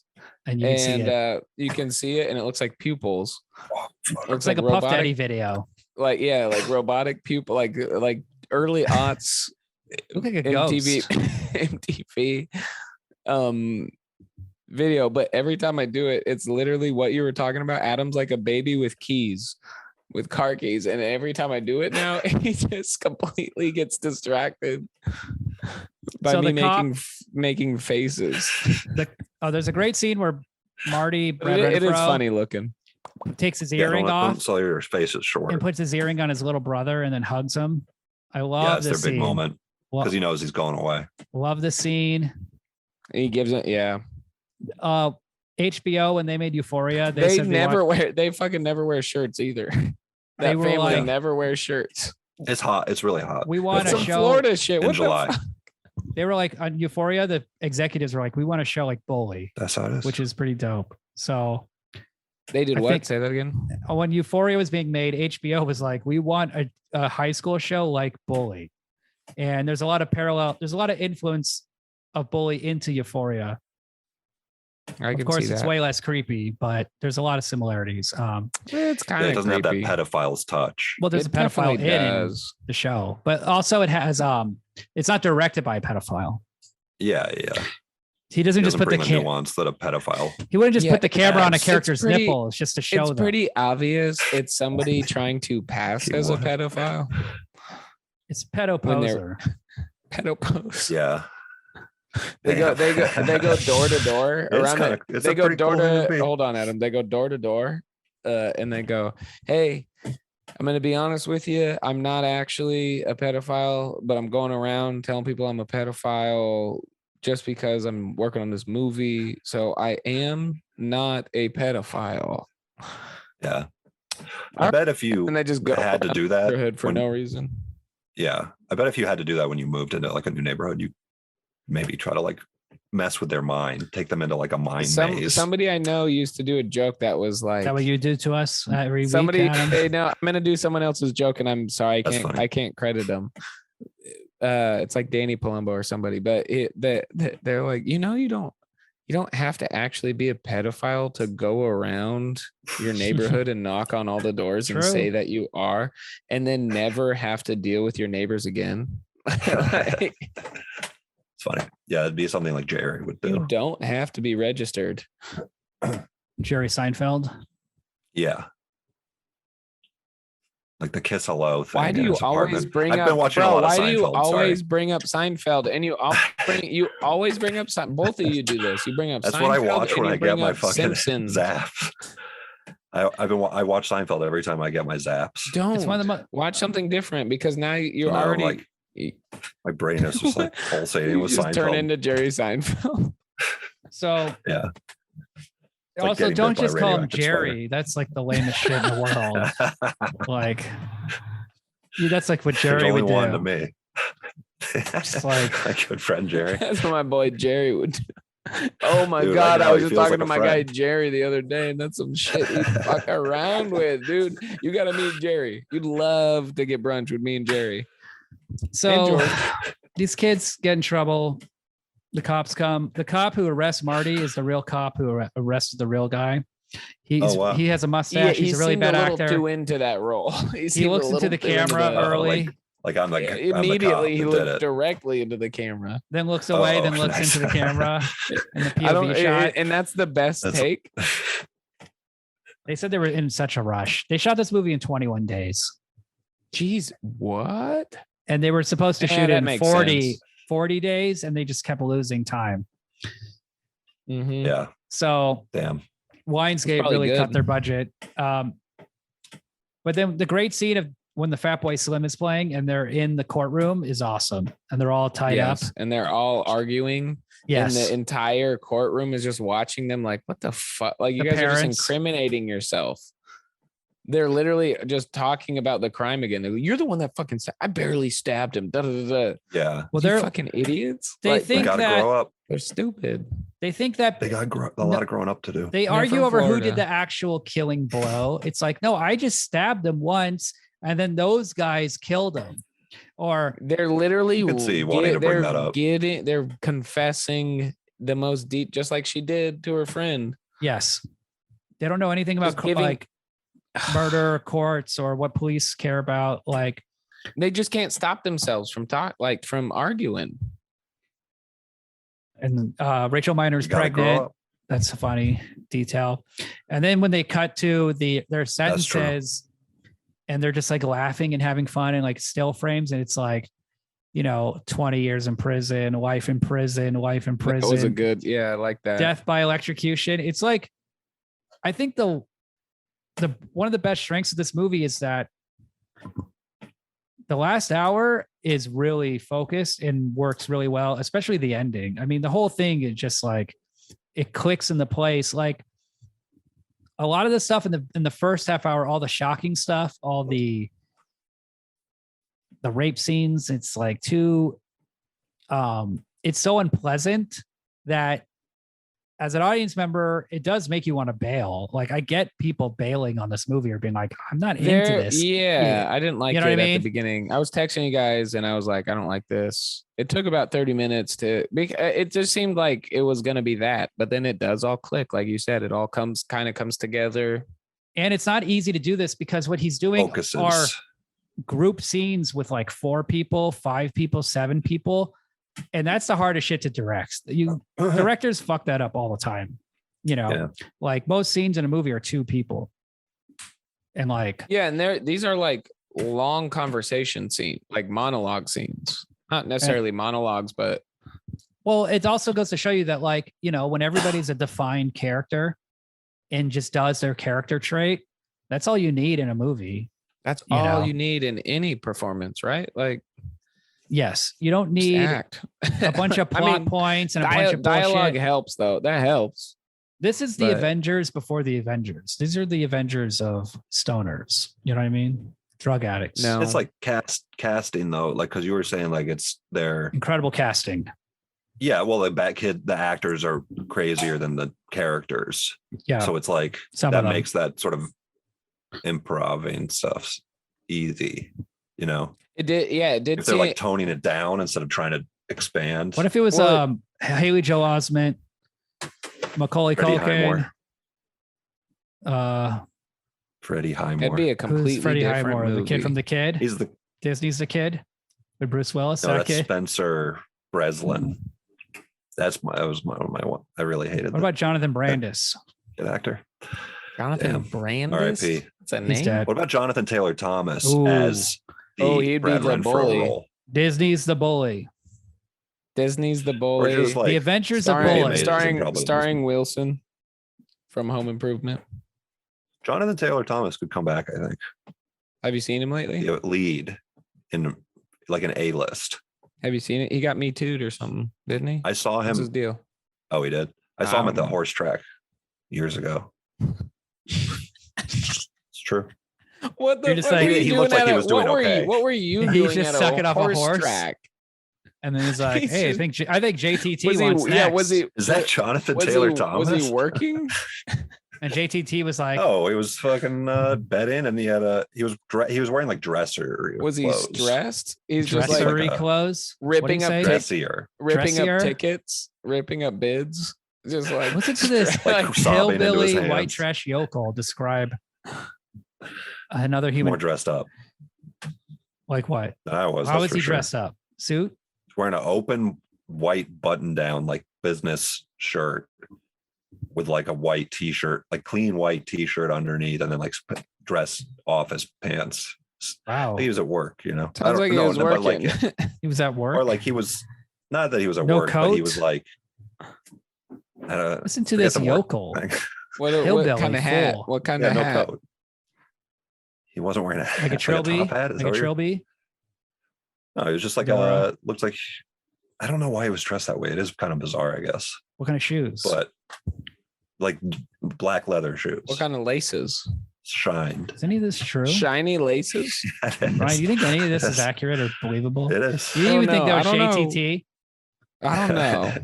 Let me see one of those nips, Adam. I'm thinking about this. One time I was at a 7-Eleven and I swear to God, a guy in a Ferrari got out and I was like, I think that's David Lee Roth. I was like, holy shit, that's David Lee Roth. And then I looked up David Lee Roth on Twitter or Instagram. It's like, tonight, live in Germany, David Lee Roth. I was like, no, okay, that's not him. I'm wrong. I'm totally wrong. There's probably a lot of guys that look like. I'm totally wrong. There's probably a lot of guys that look like that actually. That happens. That age. Because he has short hair now. He's not wearing red leather pants anymore. Damn. Dressed like the That'd Ultimate be cool Warrior. if he still was doing it. Yeah. So let's recast this movie. What's some good? If Bully is made today, who are we casting? Robert Downey Jr. Oh, yeah. As something. Chris Evans as no, like young Rob. I'm not talking Iron Man. I'm talking young Robert Downey Jr. This is 80s Bully. Yeah. 80s Bully. Robert Downey Jr. as Michael Pitt. Hey, though, which one is that? Michael Pitt is Robert Downey Jr. Anthony Hall. Which character is Michael Pitt? Anthony Michael Hall is Brad Renfro. I think he should be the bully. The bully? No, Michael Pitt is 80s. Donnie. The goofy drug addict. That would be Robert Downey. Yeah, that's RDG. We got Anthony Michael Hall. Sure. I'm thinking Emilio Estevez is the bully. Rob Lowe. Ethan Hawke is the father. I'm thinking Ethan. Charlie Sheen would be a good young Ethan as the mafia guy. I think Judd Nelson as the gangster criminal guy. Sure. Molly Ringwald as Allie. Guys. And then I think yeah. Ali Sheedy can play Rachel Miner. So just a Breakfast Club. And then they're like in a high school and they have detention. Really go. Yeah.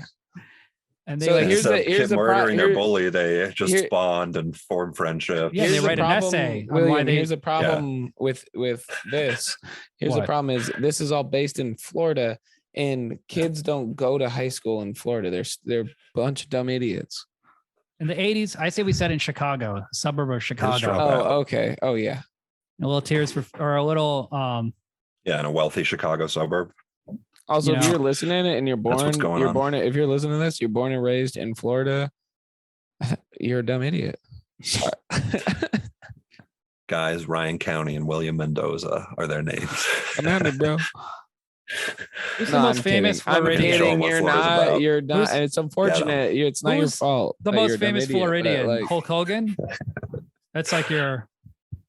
Best I can represent. Who's your state wrestler? I apologize. Stitches. Who's your state wrestler? The rapper Stitches. Hogan. Hulk Hogan. Hogan is from where I'm fucking grew up. Terry Hogan. That's where he lived. Terry a lot of Bollea wrestlers lived where I lived. Can you do a Hogan pose right now on the Zoom thing? The Nasty Boys. The Nasty Boys lived where I grew up. Remember when Hulk Hogan went bad? Bubba the Love Sponge, of course. NWO. Oh yeah, of course. NWO. Shocking. WCW. Heel turn. That was a glorious time. So Hulk Hogan would be perfectly cast as the bully in Bully. I love the bully, wrestling. But then it's like a beautiful cast around him. And dude, he's the Hulk Hogan's son. Fucking son, could be the bully, and then the kid that he fucking paralyzed could be the. Hold on, Adam. He didn't fucking paralyze him. Okay, he got in a car accident. The kid got so much brain damage. They had to cut out a section of his skull and remove half his brain, and he has a candy dish. He has a candy dish for a forehead. That's sad, man. That's sad. Like literally, there's candy. You could put a little candy or like almonds. This kid went to my high school or something. Fake story. I didn't know him, but I'm pretty sure he went to my high school. Don't commit bail. Hey, this dude existed in my life. Who else went to your high school? Ron DeSantis.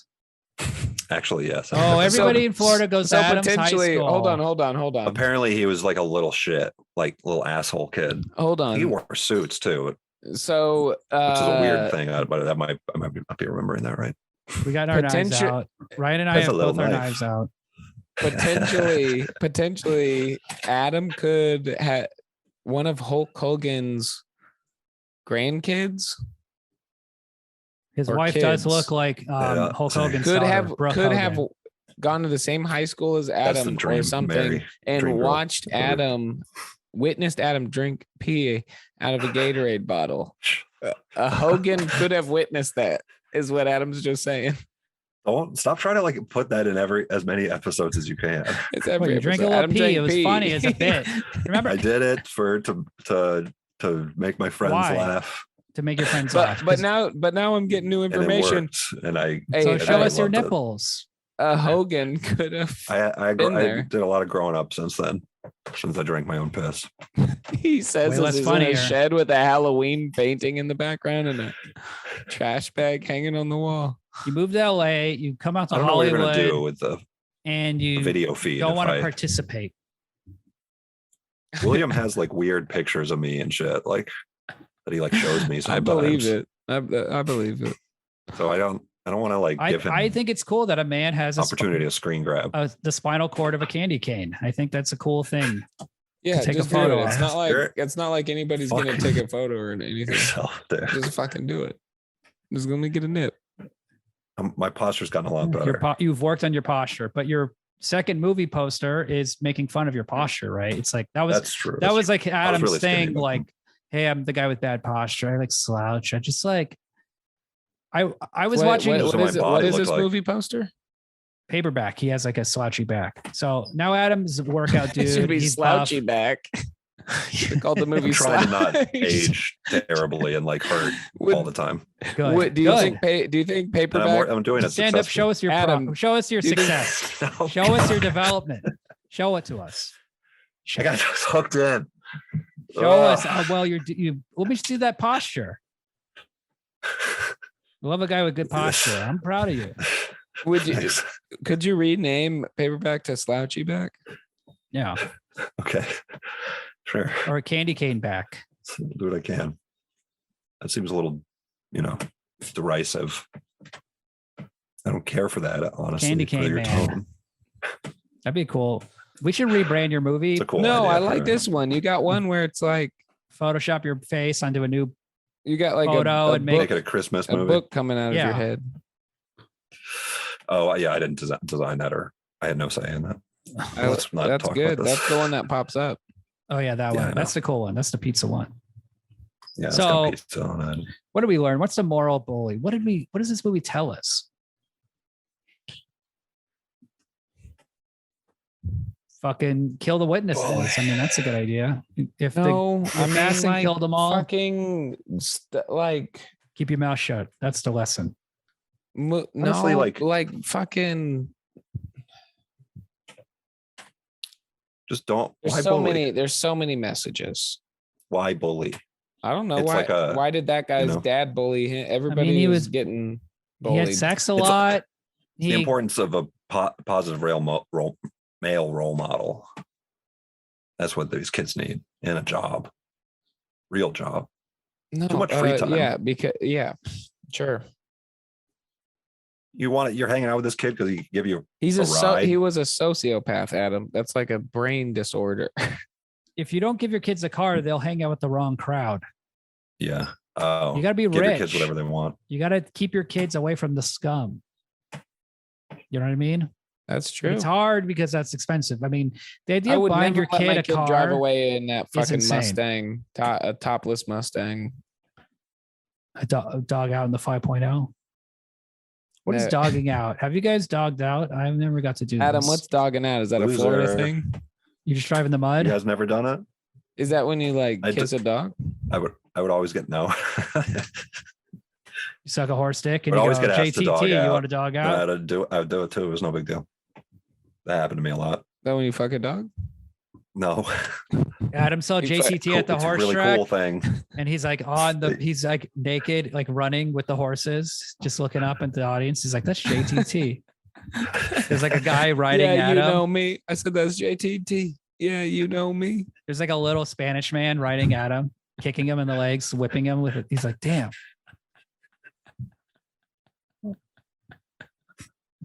I don't know why it's so funny that you're just a horse, but it's funny. You're like a barnyard animal. You ride around on you. Like kind of humanoid, but kind of not. Kind of what this feels like. Feed you carrots.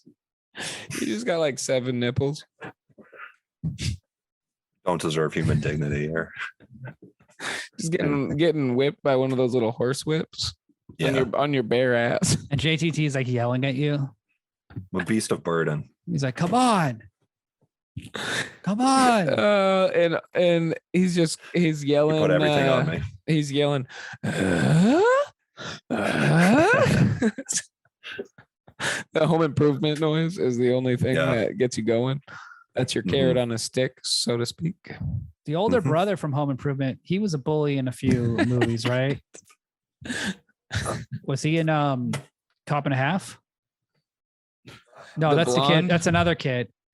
Damn, I feel like the older brother from Home Improvement was a bully. Oh, he's the bully in Carrie the blonde 2, one, right?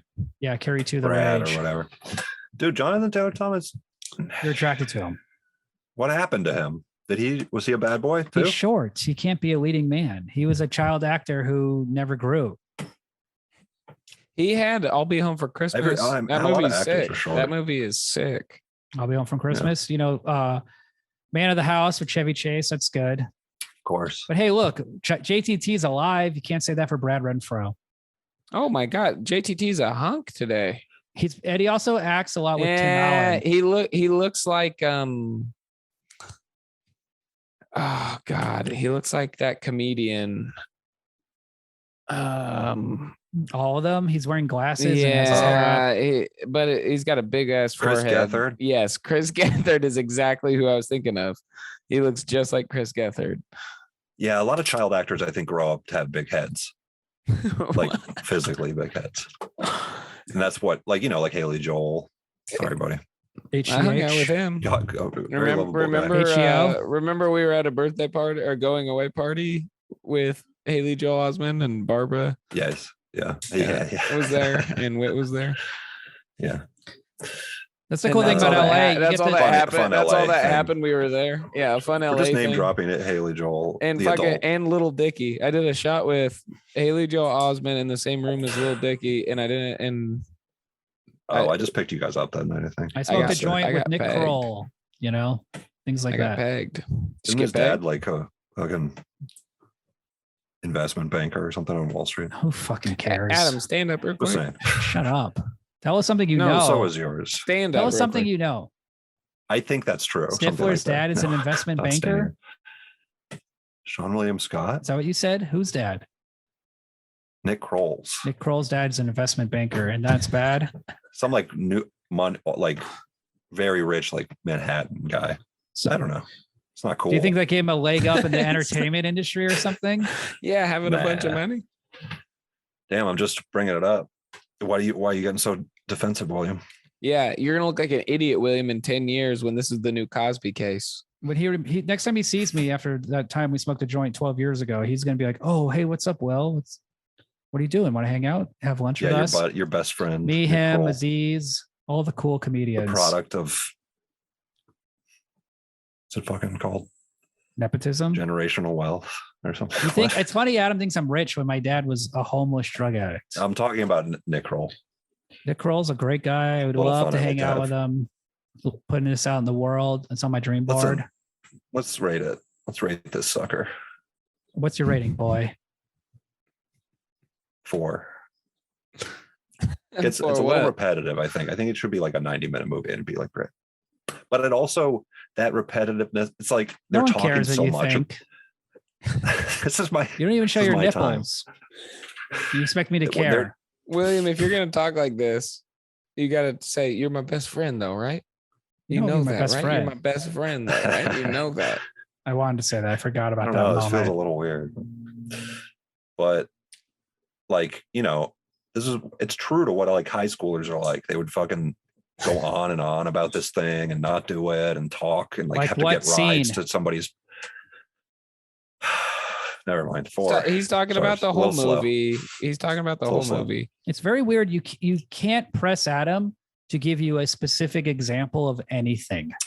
And it's a real those scenes where they're just going over the plot, like plotting the murder over and over, and like he can't give goading each other on. Which scene? There's like a bunch of those scenes. See, he can't give you a specific example. And that's the problem with the movie. It's a problem. Like where they're talking to Tully. There is a bunch, but and it's like going around the circle, or like they're like in a garage or something like that. Like that scene where Brad Renfro's dancing or something. God damn. We're wrapping the movie up. Is it repetitive? Yes, it's very repetitive. You know what? There's 2 scenes where they talk about second half, I thought. You know what I like? That scene where the scene where they're at the lifeguard station, like they're on the beach and it's in it. The camera's right in your face. It's right after that spinning scene in the driveway. And then it does one long shot and you can just hear him from like 200 yards away. You can just hear him being like, "We got to bury the body. We got to da-da-da." And it's like, if you were just on a walk, if you were just a passerby, like these kids, it's so brilliant. Like That's the They thing. leave a lot of shit at the crime scene and stuff. It's so small and internal for them, up. this murder, but they're being so loud about it. Yeah, they're not doing anything right. I love how the thing for me is I love how this movie makes me feel. Okay. Every scene is alive. Every scene is making me is emotional. Like there's a rape scene that's like horrifying. Then there's like a What really emotion did you feel during that, William? I was just like, oh man. Horny? You weirdo? I felt wistful of your own. I felt like sick. Blissful. It makes you feel nostalgic. sick. It makes you feel nauseous, honestly. Like you feel sick to your stomach. Yeah, lack of control. I felt strong. I don't care what you think. Sense of pity. I don't care what you think. You had your chance. I would have already said the thing. A strong sense of pity. And now we're talking about. You're giving me more time, actually. He's not wrong. Ooh, both of y'all have really good points. Man, that's good. William, Adam's not wrong. You are giving him more time, and William has a really great point. Show us your nipples. Look, when Nick Stahl got murdered or whatever, I felt like a real sick sense of pity, and it was just pitiful, a pitiful sight. Thanks for interrupting me. Thank you. Well, I just thought I'd throw that in there to support the crabs when the crabs are eating his body. That scene was dope. Oh, yeah. They're thinking alligator's gonna like eat him, and it turns out to be like two little crawfish just nibbling from barfs. They should have hit the body better. They should have hit the body better. All that planning. They could have threw it 2 feet into the water, like 2 feet further. It would have been fine. That's how the actual case was. I have to disagree with Adam on the repetitiveness being like bad, because it shows that's their interaction. That is the point. I want to see. I want to see them plan it and not plan it, and I want to see them talk about it and not do it. I want to see how it. Yeah, that's what I'm saying. I don't care what you think. I don't care what you think. But I appreciate it because of the context of the characters being like teenagers. I'm right. And being true. Also. I'm right. You're wrong. Ooh, got that out. You know what I mean? It's like I like seeing them interact. I like seeing the characters interplay with one another. We feel the same. I gave it 4.5 stars. For me, here's the weaknesses for me. Marty's story about smoking weed. I don't know why. This really bothered me. It just seemed like it felt real, but it was like, this is a bad story. When he's in bed with her at the beginning. Like, honestly, I think there's some weak characterization in the first 30 minutes of the movie. That's what I'm saying. Like when I was watching it took a minute for they hit their flow. Yeah. They get in their groove and the acting becomes a lot better. They become a lot better as characters. Yeah. Brad Renfro gets less funny as the movie goes on. He gets more like he's kind of funny at the beginning. He's kicking cocaine and he's not doing great in the beginning. Sure. Nick Stahl is really out acting him as well, I think. And I feel like he can feel it. Which one's who? Call them by their characters. Bully. Nick Stahl is the bully. Oh yeah, he stole the show for sure. The cool one. But also, Nick Stahl a big but also that role, that role is the perfect role, and that's the role I want to play, because you just have to be a fucking white dude. Like you don't have to play up. Like you just play the straight man, but you're like doing all this fucked up shit. Did you ever see Alpha Dog? And you're like, hey, it's like, hey, like we were talking about earlier. It's like, hey, you want to come see what we've been working on? Come check this fun, cool thing out. You just chill. Like it's just everything's normal. So that's like, right. You don't have to act up. You know what I mean? Like you don't have to. Well, they don't play. Cool. You just have to act like everything's normal, but the things you're doing are not normal. They're not playing clear-cut villains. That's the best role. It's the least work as far as acting goes. Yeah, I hear you. Well, the villain's the cool role, and I don't want to say he's just the villain after I said he's not the villain, but like this specific villain though is like a good. It's a common villain in society and in the misunderstood movies. Cool guy. He's not misunderstood. The bully. He's a fucking sociopathic rapist. He's just misunderstood. He's a misunderstood cool guy. I understand what he does. Well, what does Ryan give the movie? 3.5. Yeah. 3.5. because It's good film. it felt William- weird watching it because it's like every other scene is just like nude. Some of the scenes could have had a lot of the scenes somebody could have had a shirt on. There's a lot of scenes of Rachel Miner naked. Exactly. That's true. That's like Yeah, her the looking at herself pornographic in thing is the like- her looking at herself in the mirror. I'm like that. You don't gotta be like the point is A her European attitude. But isn't it better that you see her nipples? Like, wouldn't this podcast be better if Adam just lowered the camera? The thing is, We're right there. For me. Y'all don't know. Y'all listening right now. You don't know. We're like, we need 2 centimeters. No. And we can see his nip is just out of Maybe frame. Imagine Adam on the if I set. wasn't having to be so close to Just set. out of the frame. line. It's a little tease. I'm glad he's My 18 bros. inches away from his microphone and no one will hear him. Adam, when you directed, did you wear a shirt? Gotta get a better chair for the shed. What's up? Did you wear a shirt when you directed your movies? I mean, it was hot out. He was bottomless like Donald Duck. Why can't you give me an answer? Did you wear a shirt when you directed your movies? You said, I mean, it was hot out. I don't want to reveal Is that my a process. yes or Here's no? what I realized about Adam. He is like Norm Macdonald if he wasn't funny. You know what I mean? He's like deadpan, but it doesn't. Of course. It's like Norm Macdonald on a talk show. Right? Yeah, just being serious. Yeah, just deadpan but serious. It's like a weird thing. Yeah. What is you trying to be funny? Try to be funny. You can't. Me? You Yeah, can't- shows your nipple. Now that he's asked him to be funny, not- he's going to be unfunny. Well, you guys are doing this kind of like thing. What's a joke? What's a trying to put joke? me on the What's a spot. joke on I stage don't- you used to do? I'll do I mean, one. I don't. Adam should make his Well, I'm not- Adam's first comedy I wanna- album should be called Serious Non Sequiturs.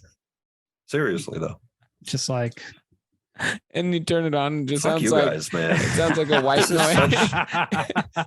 It sounds like a white noise podcast, I love that. but it's just him talking. I love that like Whatever. takedown because it's just like it's gonna ring in his head for the rest of his life.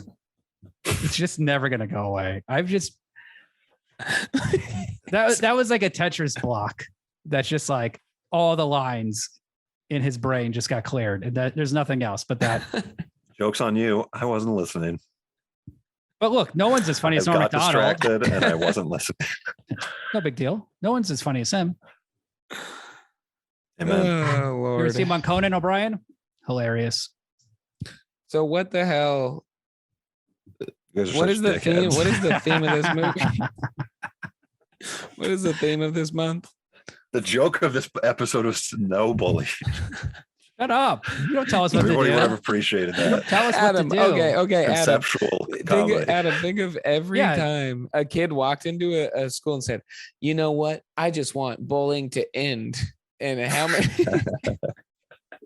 in front of the whole class, and The then nerd puts his foot down. and Everybody then respects cut that. to when that that kid happens. drinking pee out of their own pee out of a Gatorade bottle. In front of That's everybody, that was a in Remember front of when everybody Norm in the Macdonald cafeteria.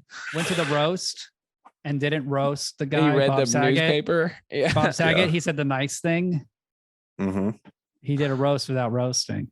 Yeah, you guys. If you were like on a higher level, you'd be nice, and that you could be funny. While he being was nice. funny. But the low. No, I'm talking about you guys. Oh, but No, you're you do one of your comedy jokes. Do one of your stand-up jokes. Do you have like a Fuck one-liner? off. I've got one-liners. I'll do a one-liner, but do you got one? Because I want to Just know what because of the your cadence. letterbox thing. No, I haven't seen you in years do stand-up. I haven't seen you personally in years, physically. I haven't. I mean, it's been a Um, while. you're look.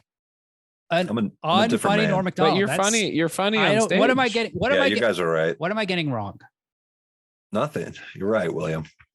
And you're cool. Thank you. That's what you're cool and funny. And everybody William? likes you. Thank you. That's what every bully wants to hear. Thank you. They're all just You guys are- small. You guys are best Look, friends, right? I don't need to be called cool. Yes, William is my best friend. Ryan's uncontrollable laughter at my joke is enough for me. Okay. No, you are, William. You're really cool. Yeah, you're Thank cool, you. dude. It's cool that you have that mustache, fu- and then you send me movies Yeah. like this about pedophiles. Thank you. That's cool, man. You're It's cool that every successfully movie that you really you're- like and that's really good has something to do with teen rape. That's cool, dude. Hey, I just want to say, like, you're a dick, dope, man. You're just a dick. You're successfully masking your homosexuality, William. Don't worry. Am I? Adam, let me see Mission that. accomplished. Let me just see that. So you just call me gay, like very mean. No, it's not mean. I'm saying you're doing it. You're successfully doing it. Every bully, there is this kind of underlying. Tell me more. I'm gay, thing. Adam. It's like being super into another guy. You know, you should not be interested in me. Why? Or what I. Well, my nipples. You can't be coming out. You can't be coming on a Zoom call shirtless in a sweaty shed and not show us your nips. Like that's on you. Don't act like we're weird. I get that it's a rude thing. To make you kind of show us your nip, bro. Breaking etiquette. Give me half a nip. But I just can't. I mean, give me the you've areola. created a situation where I don't want to show you. Give me the areola. This is on you guys. You got to like kind of, set a better stage for me to feel comfortable. I'll give you WWJD. Here, I'll Venmo you $5 if you show me just that areola. You can't do it. This is the thing I'm saying. Like, I'm a person with a lot of self-respect. I feel like the guy who killed the Japanese prime minister. Like I got a shot that just fucked up this dude's world. if you don't, that's not wrong. But if you don't watch Scary Perry, I agree with that. We almost got Adam to do it. Scary Perry.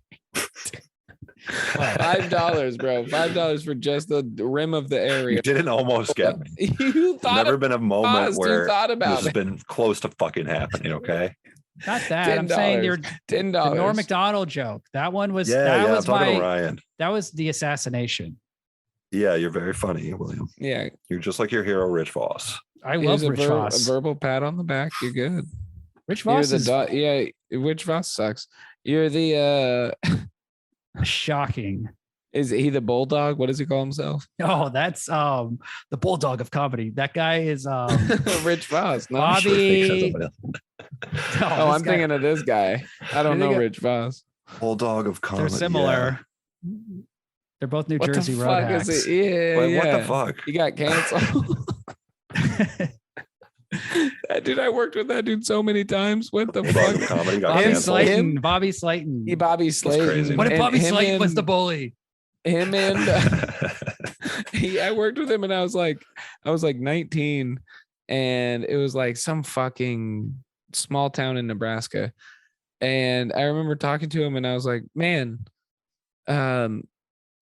I don't know. Like we were talking comedy at the bar, and he just crushed it. Like it was after hour. Like everybody was gone. No, it was just the staff and us.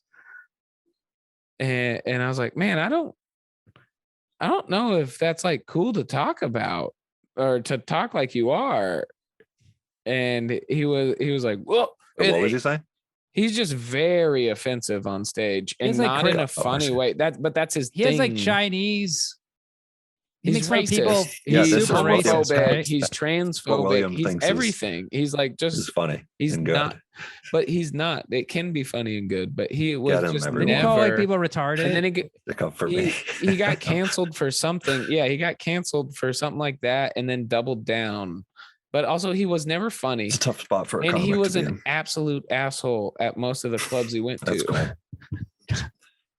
He was a prick. Like he sucked. Like it wasn't a fun. It like was never just a bad person. It was never fun for like the crew because we'd have nights working at Adam wasn't calling working at a comedy club. We have weekends. He was calling me Rich Voss. Yeah, you're more like totally different than Bobby Slayton. Totally different.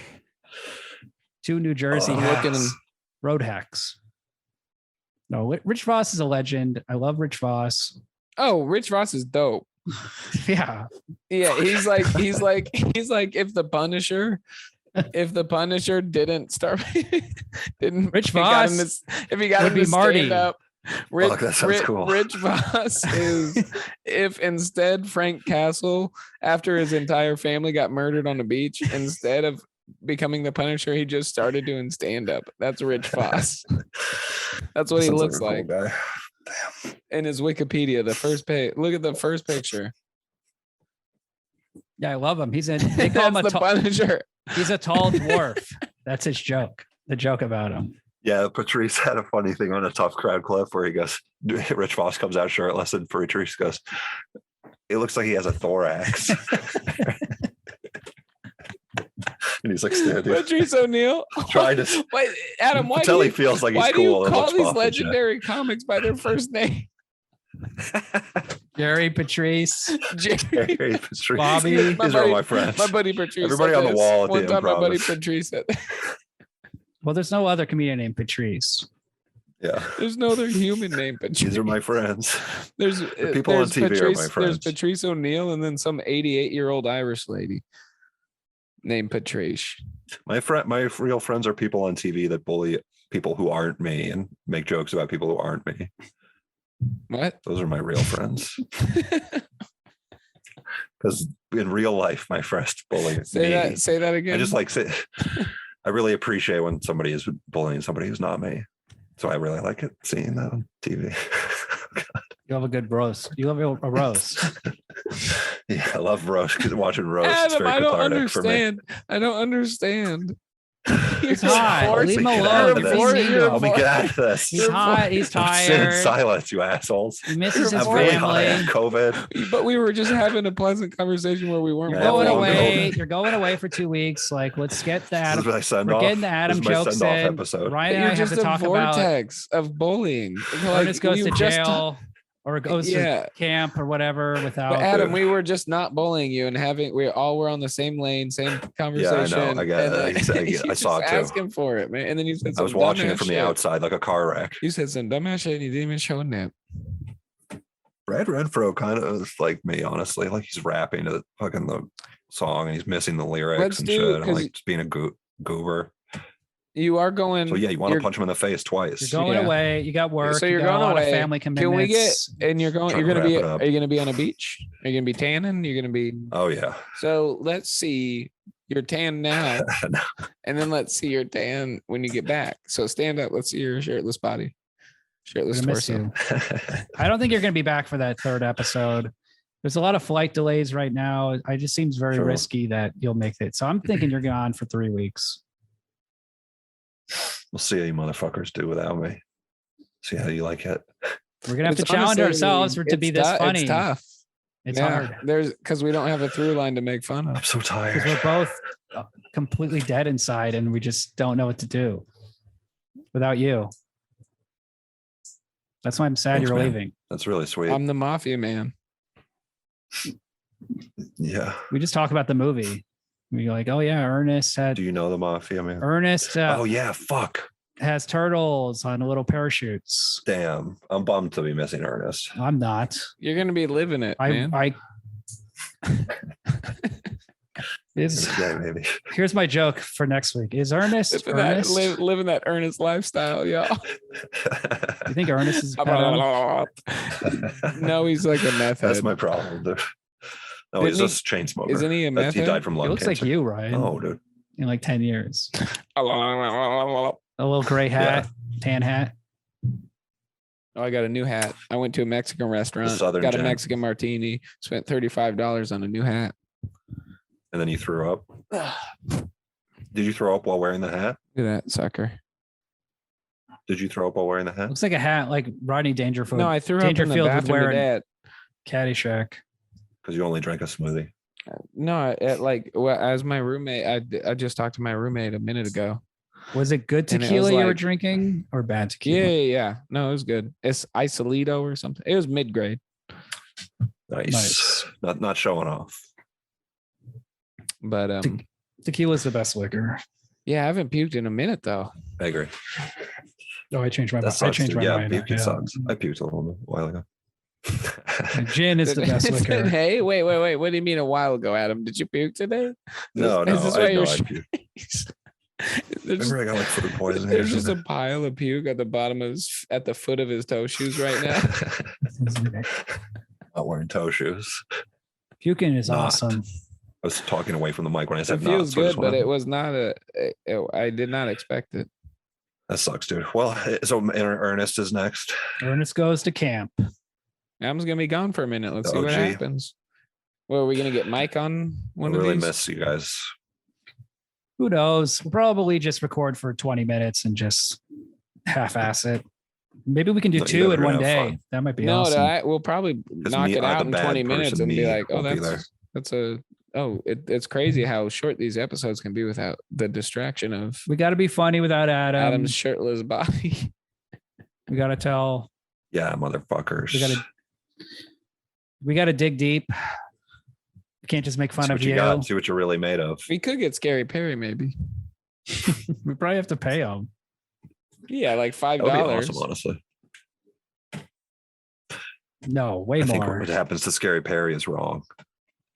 He's on Twitch. Adam's getting jealous. He's eating Rice Krispies. Damn, he's on Twitch. He's got to follow We him. got another stunt Have boy. you not seen that? People kept paying him money to eat Rice Krispie bars. He ate like 10 Rice Krispie bars. Show us Yeah, your I saw nipple, that. That's Adam. funny. Dude, I should be wearing a puka shell necklace. I know where he Stand lives. up. Let me see what like a puka would look like Frosted on you if you were tips. standing up. People post his address all the time I'm good. on Reddit and Twitter and stuff. Scary Perry. His address is like. That's actually bless him. scary. Should we release Adam's address? That's a pretty funny bit. Yeah, it's That's it's a funny bit. Yeah. the third shed on the left when you Poor go Scary down. Perry. Last shed on the left. What if? Last shed on the So left. Scary Perry has a head injury. That's Yeah, why he doesn't know. probably. That's why he doesn't know what's going on. Really? Yeah, he has brain damage. What if Adam has brain damage and we find out we're like, oh, No, he's not. He doesn't. He's getting it shocked into place. Yeah, I'm gonna zap fixing that shit. You know how sad that'd be, William? He's got a wife, beautiful kid, beautiful house, tiny shed. beautiful vacation in But Florida. he's just brain damaged, and I can't do that. I can't get that in my life. But a He's brain staying- damaged person can. A Toshi He's brain going- damage. He's going to That's how Disney shit. World for 2 weeks, and he's like, oh, No, not for 2 weeks. I'm a Disney World man. My Okay, I'm gonna do a bet here What's on record. $20 says Adam gets lost at Disney World, and he has to call. It's like a whole thing, and like they're gonna have to go over the speakers and call Wit Yeah, to come and find Adam, and he's gonna that get a sounds free like a fun little free lollipop while I he's can't find waiting my 'cause he's mommy. scared. misadventure. I can't find my mommy. He starts I'm tugging not on a a baby. I'm security a fucking guard. baby. I can't find my mommy, and they're like, "What's the matter?" Why would I And call? I'm calling my wife my mommy. And then his Yeah, she wife is like, technically "Adam, is. what are you doing? I'm right She's my here." new mommy. Oh, thank you, He's shocked. thank you. And he has like a big lollipop. Yeah, And those goofy. He's wearing a mesh goofy hat. What ride do you want to go on next? yeah. And she's Actually, like- this is a joke I would do in stand up, honestly. So that's cool that you guys can take those. Wait. What we just What do did you as a mean? joke is a joke that you Are would you do. kidding? Yeah. This Oh, is a this real thing you joke. guys. This is the thing you guys. Wait, do it. This is your bit. No, I can't do it. I'm too. I don't remember. Are you serious though? I'm just yeah, making hold something on. up. Your hands. I've never Yeah. seen Adam do. Well, I don't want you to stand-up, fucking ever. like have claim to one of In my like real fucking life, Hallmark I've bits. never seen Adam do stand up. Yeah, William didn't know never this came was- to see me do stand up. It was I've Never. seen three you of a them. few times. Well, I it don't wasn't really at a know. comedy club. It was I had a monthly show for a little bit. He never came At to a that bookstore. My Like- favorite was coffee shop. a dope Cough. bookstore. Yeah, that's where Good Heroin's at. You're not going to see the Pitbull of comedy there. That's not a real show.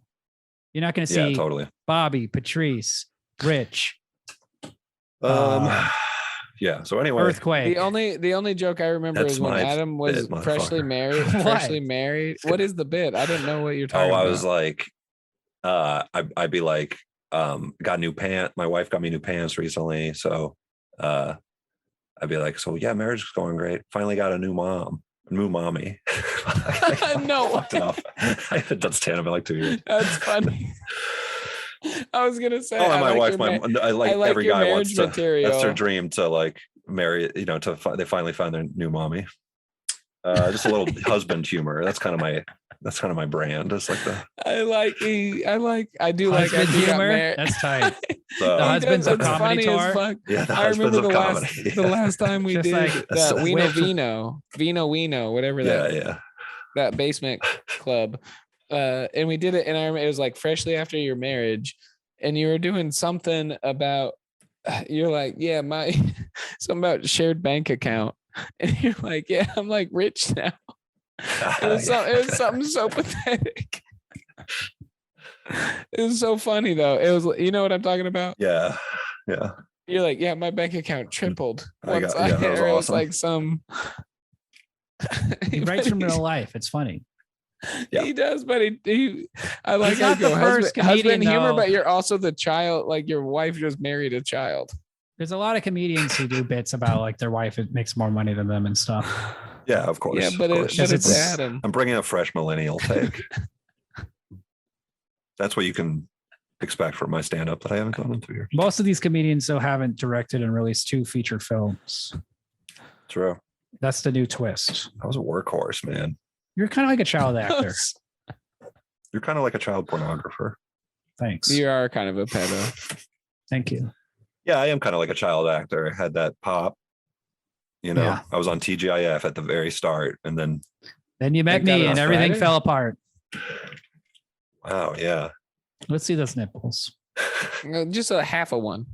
You're a You think child there's any actor. parallels between the movie and our relationship? William? You pick where you split the diameter or the circumference or whatever. All right, you guys want to see nipples? Oh, don't tease us, you bastard.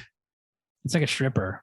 It's a He has, burlesque. he has all the burlesque. moves. The art of the tease. That's what burlesque is. Why can't you just be a stripper? Do you shave your chest? No. I'm a I have burlesque chest hair, dancer. bitch. Yeah. Thanks. Let's see the chest hair. William, do you shave your chest? I saw your bald ass chest. William, is it? What, you got a fucking little dick, William, because he has no chest hair at all? Even like peach fuzz? If you don't, no, there's a difference. If it doesn't grow, it don't grow.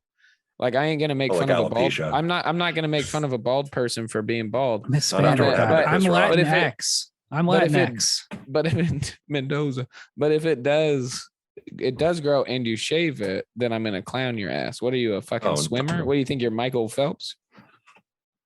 No, I don't shave. I have the body of a fat dolphin. Let's go on. Skinny, Slick out and of weight, smooth. skinny dolphin. Grease you up and just I think I'm slide you immortal. around. I'm not aging. You do look great. I mean, You you know, feel, Wait, it now looks like you've lost weight. now you're literally doing my bit. Come on. Dude. All right. This was really. This was real. It was fun. It was This real is a- fun. Let's not release this one. Why? People are going to be, they're going to expect us to No one's gonna listen to take this. the It's anti-bullying. It's over 2 stance. hours. There's literally a garbage bag hanging over your shoulder in a haunted house, a scary painting. Yeah, the haunted house painting. I should probably just move out of frame. And you're trying to like Proud say of my wife's artwork. serious stuff, but you're like, listen, guys, I think we need to get real. It's like you're shirtless in a fucking shed, dude. Nobody, I ain't gonna pay attention to your ass. People will be Let me see that disappointed that now. you indulged in Let the me see that bullying thing. What? On the bully episode. What part bothered you the most? What was the biggest bully moment? Is there one that you want me to say in particular? Let me Ryan? see that nipple while you're telling us. There's definitely a tone change after a certain line. Such an asshole. But it's true. You were like Norm For somebody who Macdonald. never came to see me do stand up. Always just criticizes me. I- Never goes with my bits. I probably would have His liked your bits are stand up. I Adam, probably do would it. have liked your stand up. Showing my body. Which feels Mommy. exploitative. Adam, Have do you a seen my bit. mommy? This is the only exploitation podcast. It's like actually an exploitation. There you go. That's funny. Yeah. Thank you. I love exploitation. That's why I love I know. bully. Yeah. The thing Everybody is, go watch he's the not movie. being funny. He's being serious. I'm fucking serious. Well, this I'm finally. making a point. This is Making why a fucking point. I just want to say Nobody's gonna hear this part. I'm tearing Adam down and I'm gonna build him up. Like a part phoenix two's coming. rising. Out Every of the episode ashes. is an onion skin being removed from him Is this It's making us cry, and This we're is crying. the zenith. of his cocoon. So And this I is think- the zenith, and now you're gonna start building me up. We're That was building you the up. You're second going to half. Florida. You're gonna have a great time at Disney World. Okay, I'm You're gonna come back you're- tan. you're gonna Get be a puka happy. shell necklace. You're gonna Oh yeah, be- speaking of your tan, let me see that tan you got going before. Let me get a before and after real quick. Stand up. It's all about Oh. Adam. It's all about Adam. Maybe now. after my Florida tan. No. What am I saying? Ryan and I will be weak after just have 2 two weeks, sunburns on your 3 weeks nipples? of bad episodes. because that's the only part I didn't put less sunscreen. Just red hot nipples. All right. I like William's trying to close it out. I'm talking about you getting sunburn directly on your nipples. Callbacks. That will never happen. It's all about callbacks. All right. So we're watching Ernest. We're going to camp. Have fun, guys. Have fun at camp. Have fun in Florida. Hey. No bad vibes. Don't do some bully shit. No bad vibes. Salt life. Don't stab you and William repeatedly. Yeah, watch out for them Bash your gators. heads in. Yeah. Hey man, that's always good advice. You're my best friend. Really? You know this that, has been right? a really fun journey doing the podcast together. Wow, thanks, man. I feel that way kind of too. You're getting better. We bully Adam, but he's getting better. It's working, you're saying? Yeah, I see. So you have a long plan. Okay. I laughed when you said it was an exploitation show. That was funny. Yeah. See, now, here's the thing with Adam. The man wears a coat of irony at all time. He's always protected. He's always naked right now. He's never real. And you got to break through those layers, and then you get to the real Adam. So true. That's why I'm always asking, how do you feel? How does it make you feel? Why? Like, we got to get you to express yourself. But then you'll be like, boring. Yeah, because then because you don't express yourself. And now you're on it. Right. Now you're real. This is good. Trying to express. This is me expressing myself. But the episode is over.